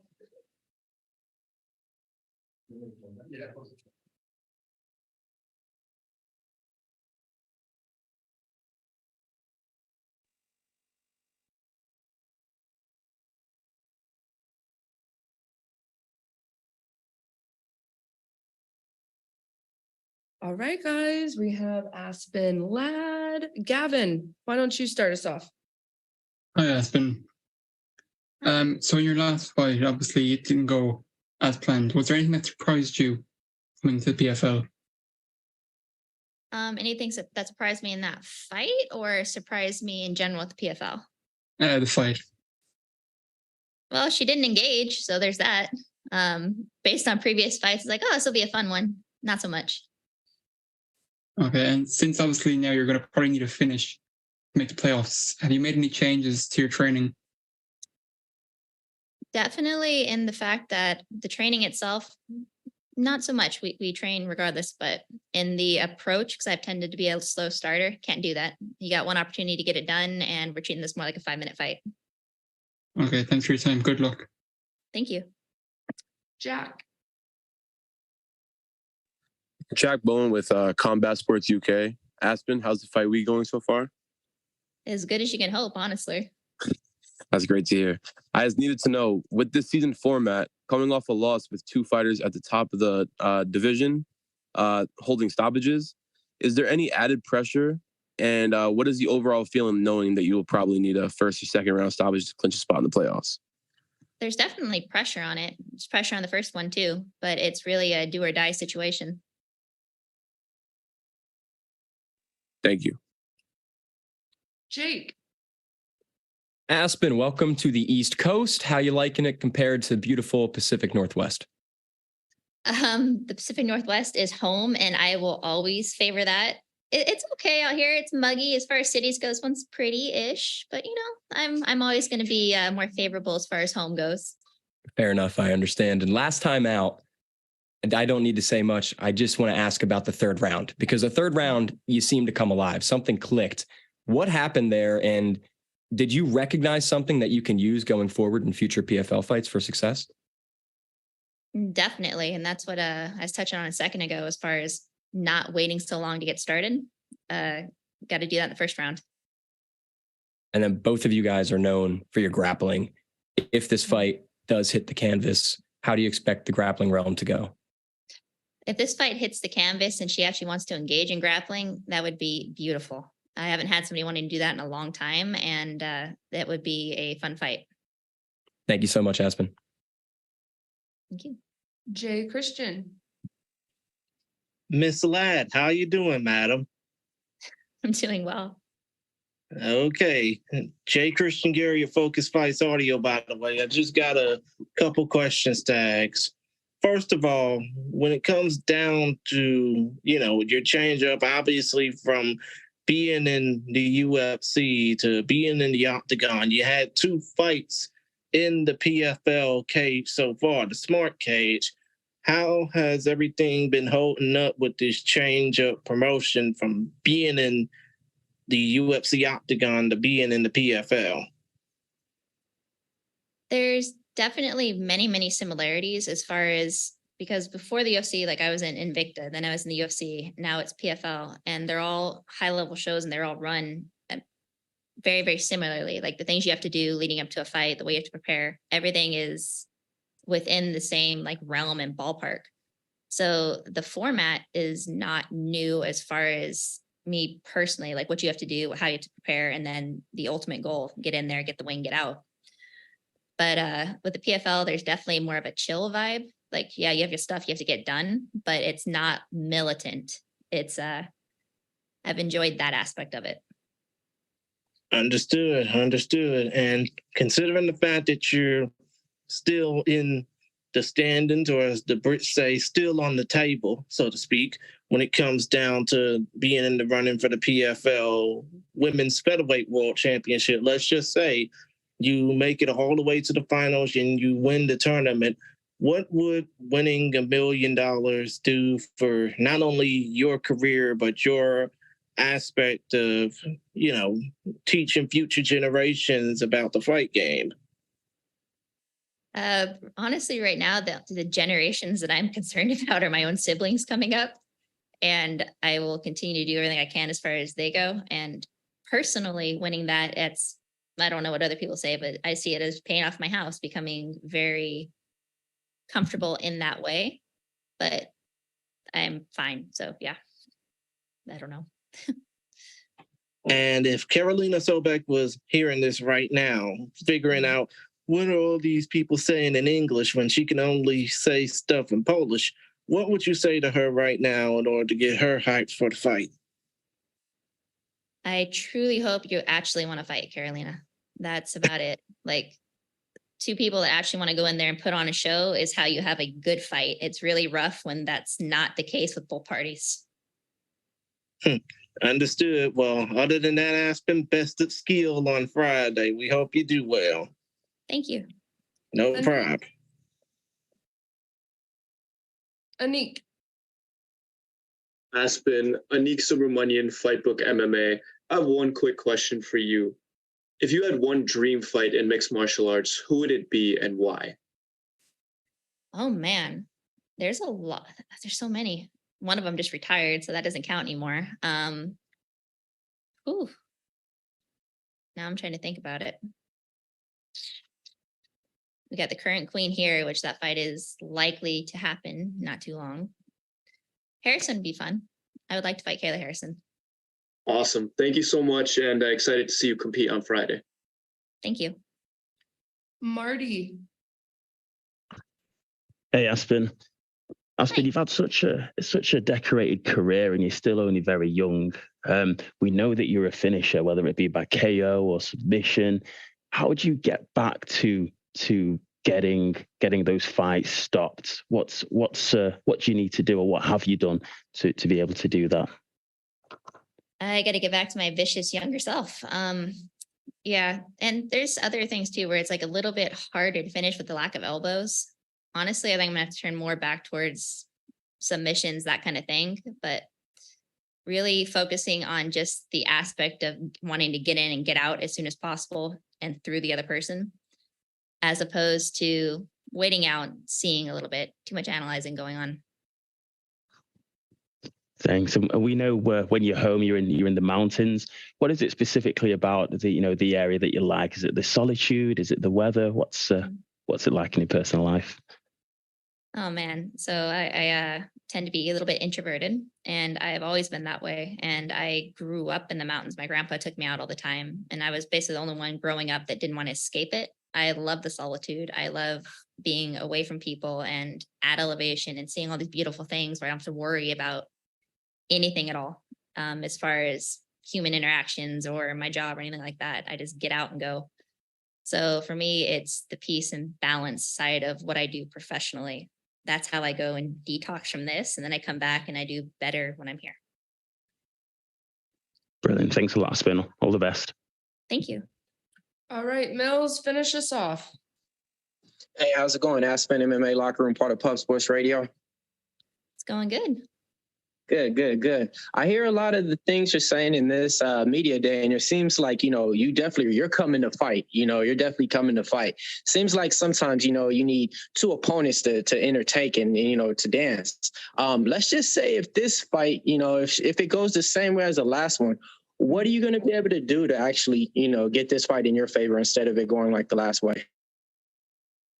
I'm going forward regardless. I don't care. I'm done with the decisions. I don't want to ever feel that crap again. So either she can choose to fight or she can't, but it's going to be a fight.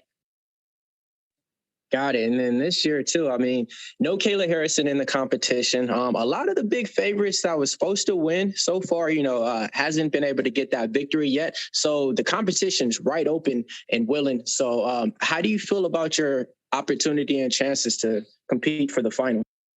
I think based on this previous seasons, there's some different rules nowadays, but I looked it up and things. I think there's still plenty of opportunity point wise. So we'll see. Ideally, yes, I want to move on, want to go forward, but nothing matters beyond, tomorrow night, the night after. Nothing matters beyond this fight. Got it. And then a lot of times I see you training, you got pictures with your dog. Are you bringing your dog with you to the fight to, bring out the dog? Oh gosh, I got 3 of them, and it would be a little bit rough because Kyla would try to eat people, and the girls would be or one of them, the newer one, would be so excited that she just loved everybody to death. So they are being babysat by their grandma right now. Got it. No worries. Love to see you fight this week, and best of spirits. Cool. Thank you. All right, Aspen, that's all it for this one. Cool. Thank you so much. Thank you, Aspen. Thank you. We're just going to go next door to the other media room, and then you'll be done for the day. Thank everybody here for snacking. I know.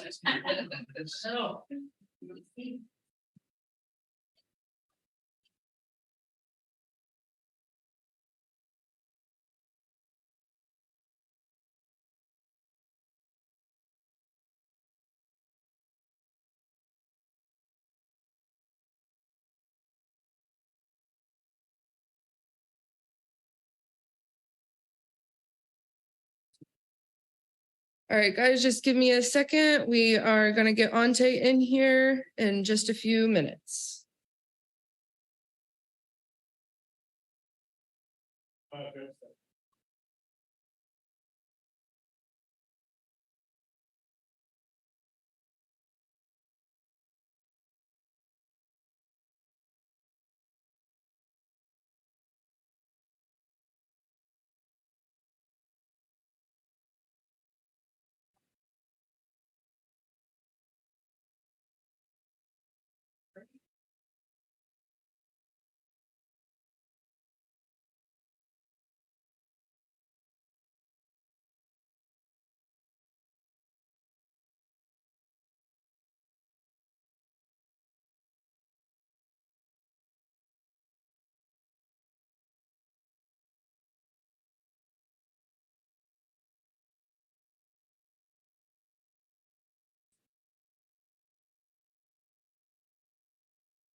All right, guys, Ante should be here in just a few minutes.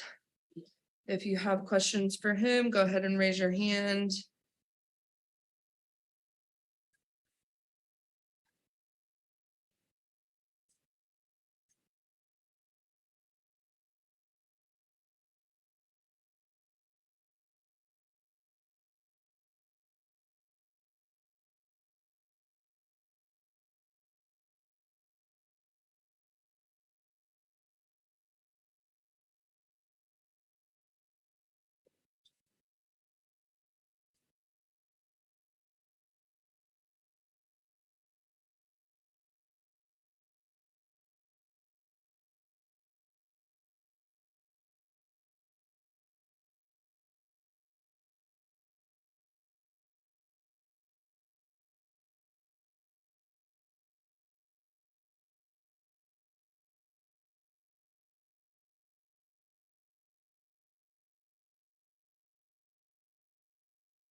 All right, guys. We're still waiting on Ante, so we're just gonna go ahead and bring Larissa in. Sorry for the kind of last minute change up, but we will bring Larissa in. So please raise your hands if you have questions for the champ. How you doing? Well, I guess I'm translating. If you don't mind, right here would be great. Thank you.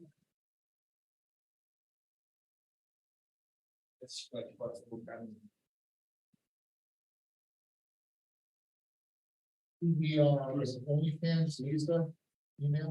Yep. I'm just waiting on Marcel to come back to me. I think we're gonna end up pushing that until after the fight. But we can do the. All right, Jonathan, kick us off. Jonathan Ramlakan, 5 Region Sports. How you doing, Larissa? Como você tá, Larissa? Eu tô bem, feliz, poder lutar de novo. É isso. Yeah, I'm very well, happy that I'm going to fight again, and that's it. Awesome. Now, obviously, this is the first year of the 145-pound division for the PFL. Should you win the title, how do you want the legacy for this division, the 145-pound division, to be started? Bom, esse é o primeiro ano da divisão 66. Se você ganhar esse título desse peso, como que você quer que fique seu legado? Bom, eu quero que inicie um novo legado agora, né? Eu tô no auge da minha carreira, acredito, sinto isso. Me tornar bicampeão de 2 categorias da PFL vai ser incrível. Então, acho que é o começo de uma história na PFL, né? É o começo da minha história, na real, aparecendo bem esse ano, mostrando quem é campeão, quem é que tá aqui. E é isso. Yeah, so I'm sorry, gotta remember here. So yeah, it's a very important. Fala de novo, let me do it again. Sorry. É muito importante para mim porque eu quero me tornar bicampeão da PFL, né? E eu tô sentindo que tô no auge da minha carreira agora e quero que isso se prolongue e quero fazer uma história dentro da PFL. Yeah, it's really important. I feel like I'm at the height of my career right now, so it'd be very important for me to become 2-time PFL champion in 2 divisions. So yeah, it's extremely important for me and for my legacy. Awesome. And your opponent is a massive underdog coming in to a fight against you, the dominant champion. You've been in her shoes before, having to go up against the dominant champion as an underdog as well. What are some things you need to watch out for from her going into this fight? Yeah, a sua oponente é a Azarona, né? Você já teve nessa posição como Azarona numa luta. O que você tem que tomar cuidado ao entrar nessa luta contra ela? Bom, eu acho que o mais importante de tudo é ter cuidado contra a vontade dela, né? Eu sei que ela tem muita vontade, eu já estive nessa posição, sei que a gente quer se superar, a gente quer vencer, então eu tenho mais medo do coração dela do que das habilidades dela. I think the most important thing is to be worried about her will, because I've been there before, I know how it is, and I know she's going to fight with all her heart. So I think that the most important thing is to be aware of her will to win. Thank you so much and good luck in your fight. Larissa, Anik Subramanian, Fightbook MMA, good to see you. Last Saturday, a fellow Brazilian legend, Amanda Nunes, retired. What do you have to say about her career and what she did for mixed martial arts? Bom, Amanda, Larissa, semana passada, Amanda Nunes, uma lenda no esporte, aposentou. O que você acha disso? Bom, eu acho que ela concluiu o que tinha que concluir, né? Dentro do esporte, ela fez uma carreira e se tornou uma lenda, né? Sendo inspiração, acho que não só para mim, mas para milhares de meninos aí que estão descobrindo o esporte, né? Ela levou o esporte a outro nível pra gente, pro MMA feminino.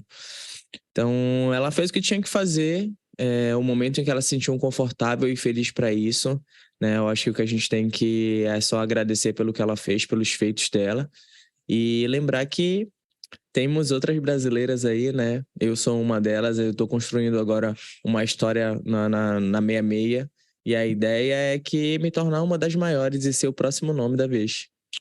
She concluded what she set out to do. She is a legend. She's also an inspiration to me and to many other fighters. So she's done what she came out to do. It was time for her to retire. Now it's my turn to become a legend and set out to do similar to what she did. Obrigado, and excited to see you fight on Friday. Obrigado e tô doido para te Nada. Zion. Larissa Pacheco, this is Zion from the Undisputed World of MMA. Wow, it's good to see you again. And I feel sorry for your opponent in a way. I know I wouldn't want to get, hit by you. So I just want to ask for your opponent, what do you plan for this fight? Is it going to be a first round knockout, or do you see it going, to the judges' card? Bom, aqui o Zion, eu estou muito feliz de ver lutar, eu tenho pena da sua oponente, eu não queria estar na posição dela.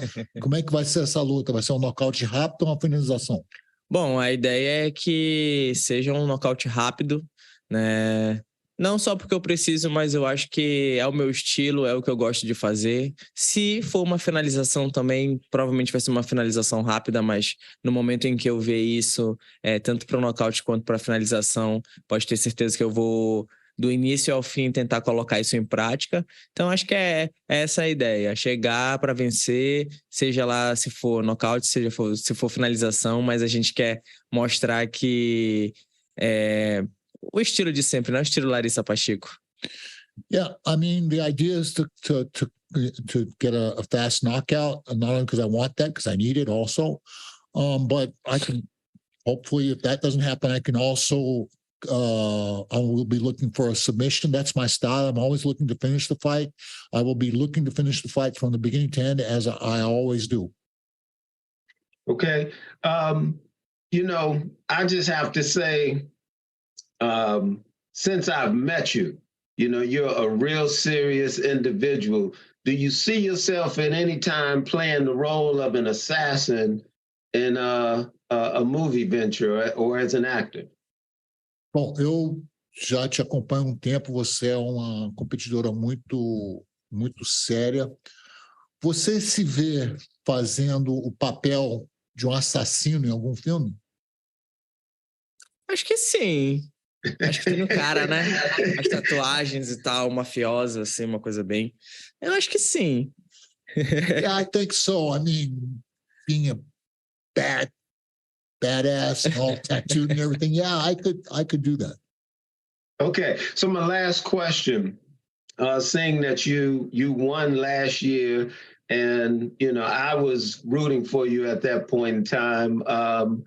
How has the prize of $1 million changed your life, and what have you done to help the people around you? Eu vi você ano passado, vi você se tornar campeã. Eu gostaria de saber como que aquele prêmio de $1 milhão mudou a sua vida e as pessoas em sua volta. Porra, é assim, é difícil até falar, mas o como a minha vida mudou é muito grande, né? Finalmente eu consegui comprar uma casa para mim. Eu consegui conquistar coisas em que eu passei mais de 10 anos batalhando para conseguir. Conseguir ajudar a minha família, as pessoas ao meu redor. É um dinheiro que não, assim, eu não tô aqui pelo dinheiro, mas é óbvio que ele faz toda uma diferença na vida, não só na minha, mas de todos os atletas que estão aqui na PFL. Então, é até difícil de falar, mas mudou totalmente. Eu posso hoje fazer as coisas com mais tranquilidade, treinar com mais tranquilidade, sem me preocupar em simplesmente só pagar contas e sobreviver, né? Será que eu vou ter o que comer amanhã? Será que eu vou ter dinheiro para pagar meu aluguel, esse tipo de coisa? Mas agora eu tenho segurança para poder treinar e ajudar as pessoas próximas a mim. Yeah, it's hard to describe. It took 10 years to get here. I managed to buy a house. I managed to help a bunch of people around me. I managed to help my family. Yeah, it's changed a lot in my life. I've been able to do things that I never was able to do before. Today, I can train without having to worry what I'm going to eat tomorrow. And so it's definitely made a huge difference to me and the people around me. Best of skills, Larissa. I hope to see you take it again. Thank you. Ele torce que você faça de novo. A gente vai fazer. She's going to do it. All right. Jamil? Hi, everyone. Jamil Boulet from Combate. This is for Brazil, so I'm going to ask in Portuguese. Oi, Larissa, tudo bem? Tudo bem? Tudo ótimo. Você começou a se destacar muito cedo, né? Com 19 anos você já estava no UFC, até você já disse em entrevistas que era muito nova naquela época. Hoje você é uma campeã, construiu uma carreira sólida. Como é que você vê esse processo de amadurecimento nesses últimos 10 anos? E se você acha que era isso que realmente faltava para você alcançar o patamar alto que você ocupa hoje? Com certeza. Eu acho que todos os campeões, todas as campeãs têm um processo e eu me baseio muito pela história, tipo, da Amanda, a própria história da Ronda, né, a Keila também, tipo, são meninas que estão aí há muito tempo, né, acho que a Keila é a mais nova a iniciar no MMA, mas de resto, todas elas já vinham construindo sua carreira, assim, bem devagar, aos 29, 30 que começaram, que foram campeãs, geralmente.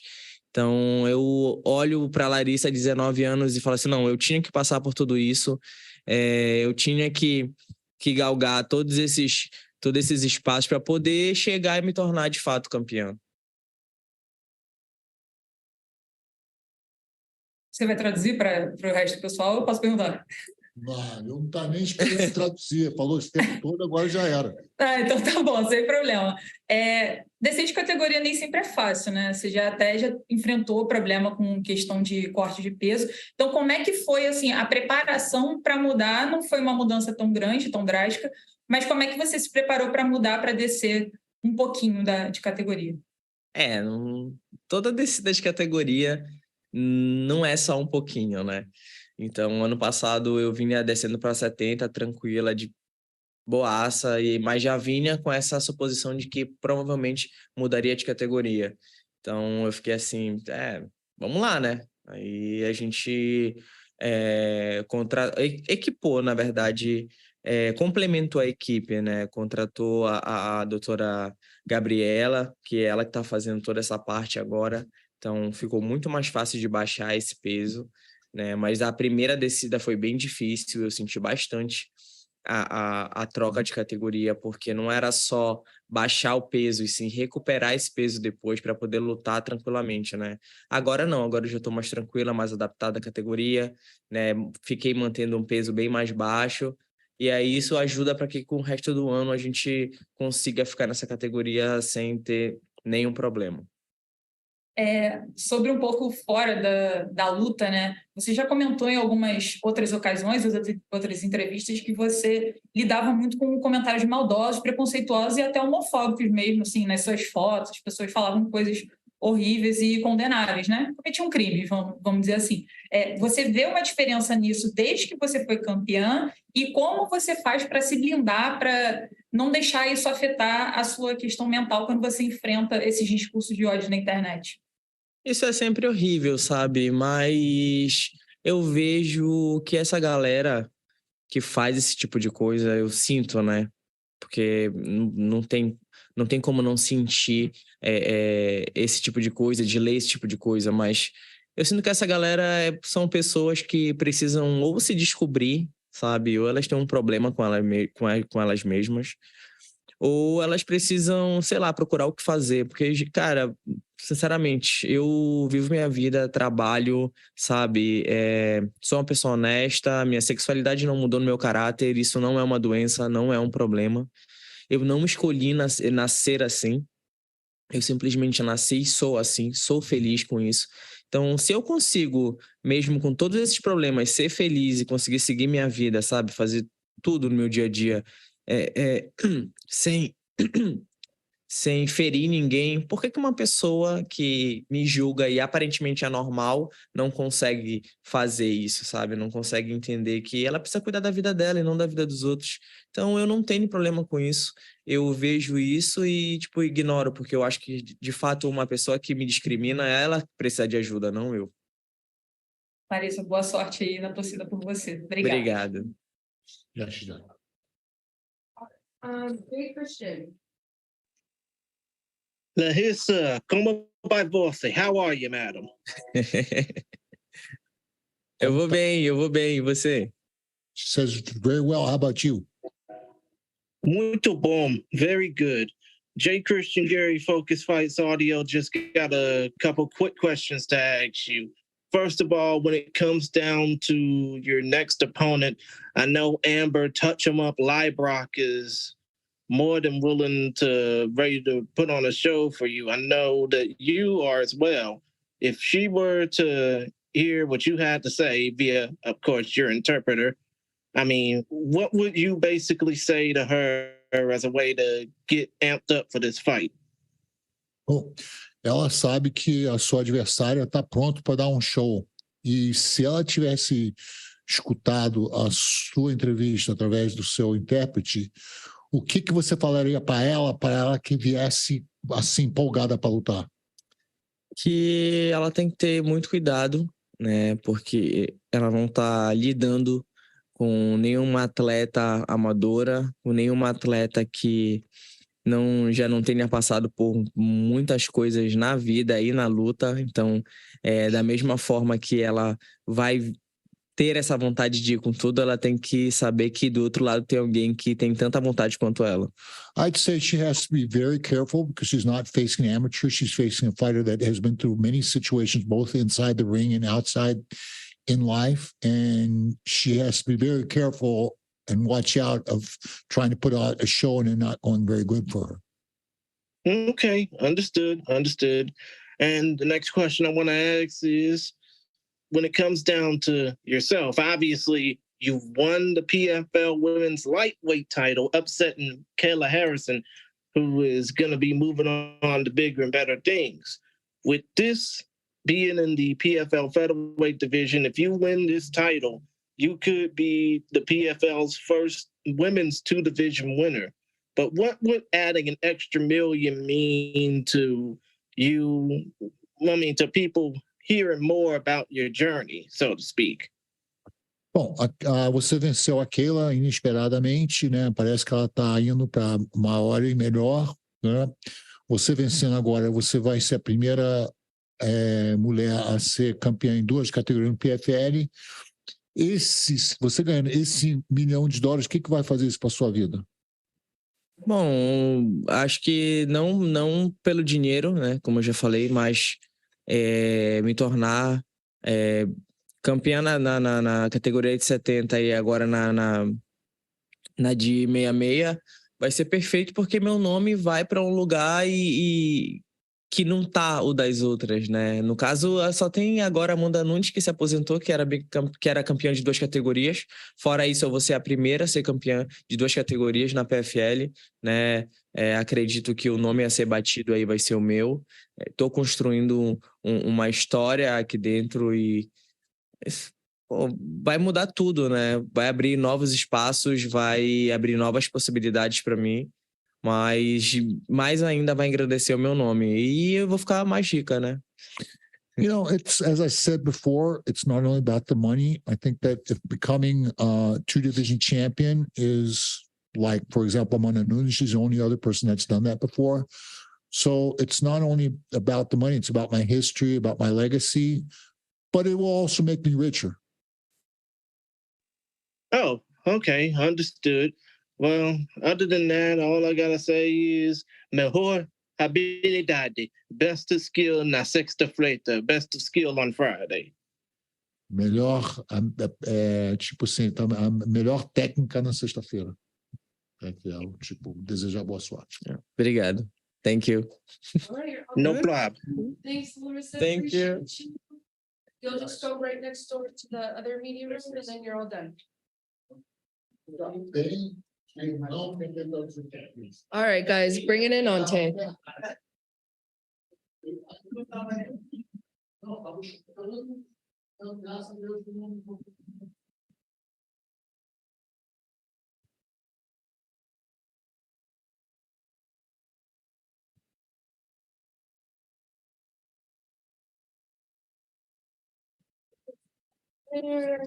What's that?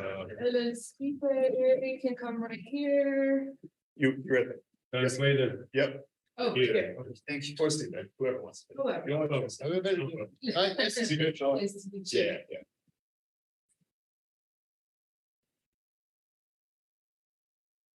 Hello, everybody.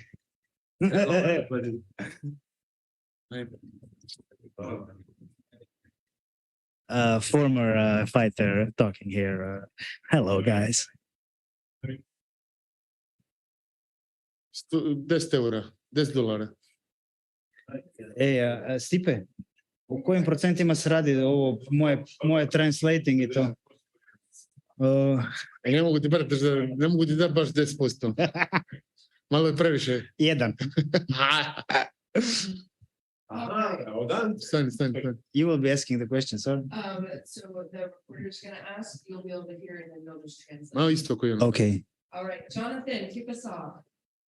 Jonathan Ramlakan, 5 Regions Sports. Ante, being known as the most beautiful fighter, how do you approach just having one fight to approach the season? Pitao te, pošto si toliko zgodan, kako je to da ste taj prvi meč propustio? Bio sam ozlijeđen, imao sam operaciju od prošle godine, tako da operirao sam to u krajem prvog mjeseca, jednostavno nisam imao vremena za oporavak. He had a small injury, which he fixed 3 months ago. So now he's ready. Awesome. Now, with 17 of your fights coming by finish, do you feel that gives you some sort of advantage having to get the finish going into the playoffs? Pitao te, pošto imaš 17 završetka, ako ti to daje nek veći plus za ovaj playoffs? Jednostavno treniram da završim borbu, da mogu finiširati svaku rundu, tako da iću jako samog početka, pa kad borba završi, ja očekivam unutar 2 runde. He's gonna go, he will fight like every time the same with full force from the first second of the fight. So he's planning to finish the fight like every time, like to search for the finish. Awesome. Thank you, Ante, and good luck, my man. Thank you. Thank you. Hey, Ante, are you able to detail what the injury was? On je pitao ako možeš reći šta je bila povreda, ali ja ne bi to rekao. Reću, ne znam. Imao sam povredu koljena, sam imao povredu meniskusa, morao vadi vanka i... So basically he had some small injury on his meniscus, but it's now it's fixed. He operated it. It was a small procedure, so no problem, and he's ready to go. And, you know, after the cancellation, how is your energy this fight week? Are you extra hungry to get back in there? Posle ovoga što si otkazao borbu, jesi više gladan sada za tu borbu? Pa jesam, žao mi što nisam išao prvu borbu, ali gladan sam uspjeha, gladan sam borbi i želim se boriti. He's full of energy and ready to go. He has he's very motivated to win and to showcase a good performance on Friday night. And then last one for me, your old foe, Capoloza, just got suspended. How do you react to that surprising news? Kaže da ovaj tvoj prošli borac je pao na doping testu i Capoloza i sad kakva je tvoja reakcija na to? Pa ne znam, svak radi što misle da je najbolje za njega, nemam uopće reakciju, svejedno mi. Our camp has no reaction. Everybody is old enough and they know what they are doing. So basically we don't have a reaction on this sorts of things. We are clean. Thank you very much. Jay Christian. Walking trouble, Ante Delija. How are you, big man? Good, thank you. Understood. Jay Christian Gary, your Focus Fights audio. Now, I don't know if you were here earlier or listening earlier when Maurice Greene was on here, but he had, let's just say, a lot of colorful things he said about you, but namely, you know, basically the question was, how can I beat him when I already know how to beat him and he can't do anything about it? What is your response to Maurice Greene overall, and how do you look to challenge him on Friday? Ovaj je malo srao, kako bi ti rekao za tebe, da on zna kako će on tebe pobjediti, a ti kao ne znaš kako ćeš njega pobjediti zato što ima puno više stvari online na tebi, ne o njemu. I kako je tvoja reakcija na te gluposti? Ma ne znam, nisam opterećen. Mislim, moj cijeli fokus na treningu i na izvedbi u meču. To treba pokazati u meču i ja vjerujem u sebe da ću njega pregaziti. We are not focused on our opponent as Maurice Greene. We are focused on our performance, our training. We are ready to go, and that's it. Okay. And I know that you had a lot of big fights in promotions like M1 Global and Ryzen and the KSW, of course. But obviously, you are in this as the reigning and defending PFL heavyweight champion. Let's just say if you were to ace this, beat the crochet boss Maurice Greene, and move on to retaining and defending your title, adding an extra million, what would that mean for not only future generations to follow your career, but future generations to follow that of the career of your mentor, Mirko Kokov? On je rekao da si ti već poznat po celom svetu, pošto se borio u svim možnim organizacijama i šta bi tebi to značilo da pobjediš to i šta bi donijelo sljedećim generacijama na Balkanu, Hrvatskoj i kao šta bi to donijelo toj regionu? Pa mislim da je to velika stvar općenito za Europu, jer nema puno boraca koji imaju američki pojas u Europi, tako da sigurno motiv za svakoga da se može i eto to je neki. He think it's a big motivation for him to be a champion from Europe and having a USA belt, because it's less champions from Europe that are Europeans and wearing a belt from America. And of course, this would bring a big motivation for all the young guys in Croatia or in the region from which he's coming. Okay, and let's just say, is there anything that you want to say to the crochet boss Maurice Greene in case he's listening to this right now? Ako imaš šta da kažeš svom protivniku sad? Ma ne, ništa, mislim da je čvrst, da je dobar protivnik. Mislim da je dobar momak i želim mu svu sreću, ali u petak će biti moja noć. We have no message for our opponent. We think he's a good guy, good person, good fighter, but on Friday night it's going to be our night. Only business. Okay, well, other than that, as we've all been saying throughout this panel, best of skill to you on Friday, Walk in Trouble. Hopefully we'll see you with a win. Thank you. No problem. Ante, Anik Subramanian, Fightbook MMA. Nice to meet you. Francis Ngannou recently signed with the PFL. If you were to get through this season as a champion, how much does that fight interest you? And would you be willing to fight him on a pay-per-view next year? Ako bi pobjedio sada ovaj pojas, koliko bi te zanimala borba sa Ngannouom? Pa apsolutno me zanima borba sa Ngannouom. Mislim da je Ngannou najbolji borac na planeti, a moj cilj da bude najbolji i želim se boriti s najboljim pa da vidimo gdje sam. So for him is this big motivation to win and to fight Francis Ngannou, because he has himself for the best and he thinks that Ngannou is also the best. So the two best heavyweights in the world fighting each other is his dream. Awesome. Enjoy. Looking forward to seeing you on Friday.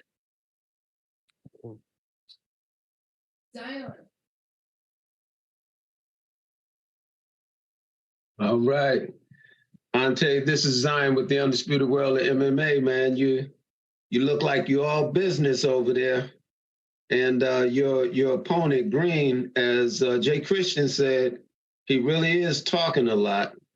He thinks he's the bigger dog, than you in this fight. What you got to say to that? What do you have to say to that?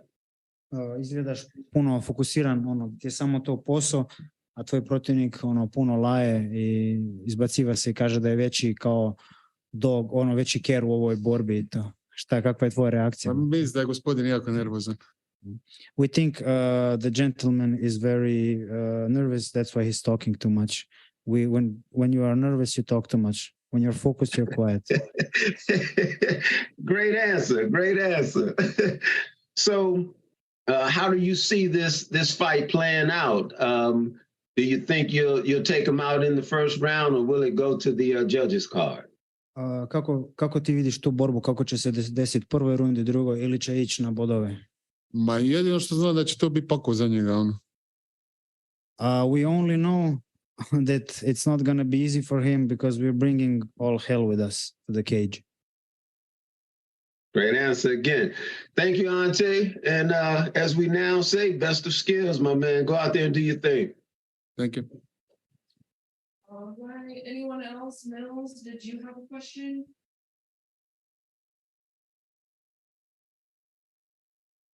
Okay. All right. Go ahead, Mills, if you got one.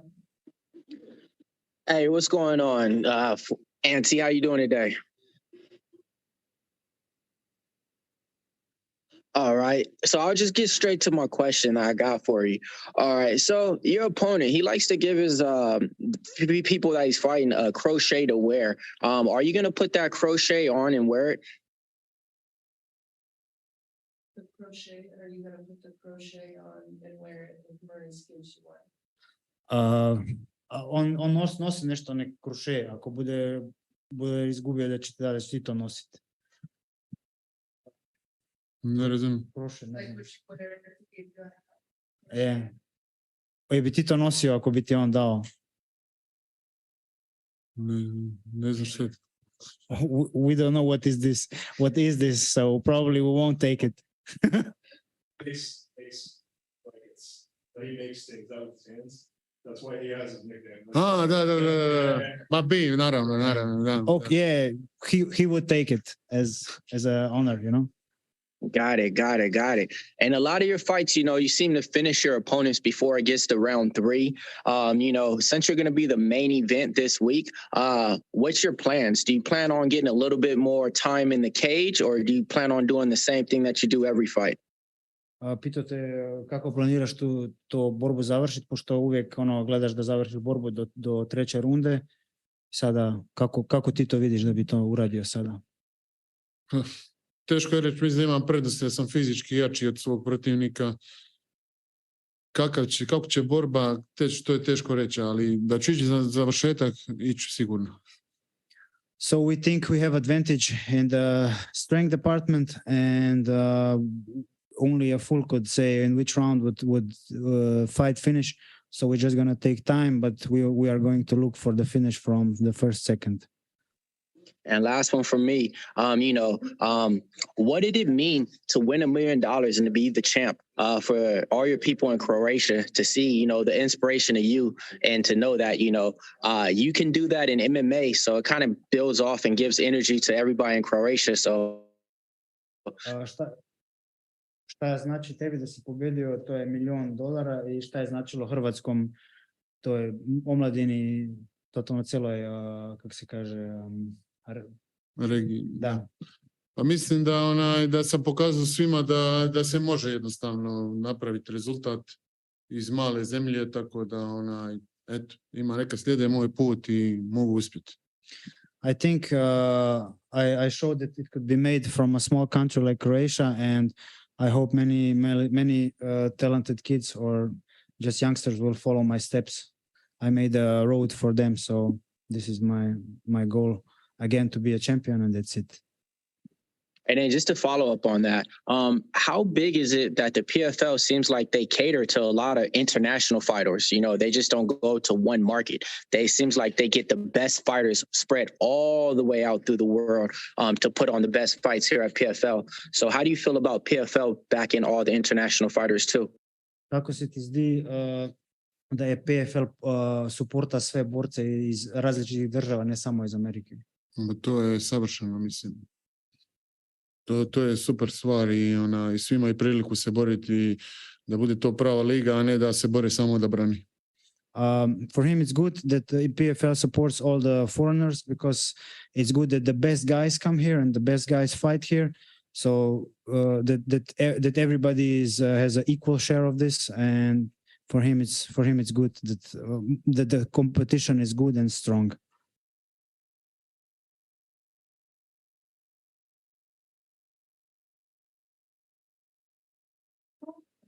Thank you, Ante. Appreciate your time today. You're just going to go next door to that other room and then you're done.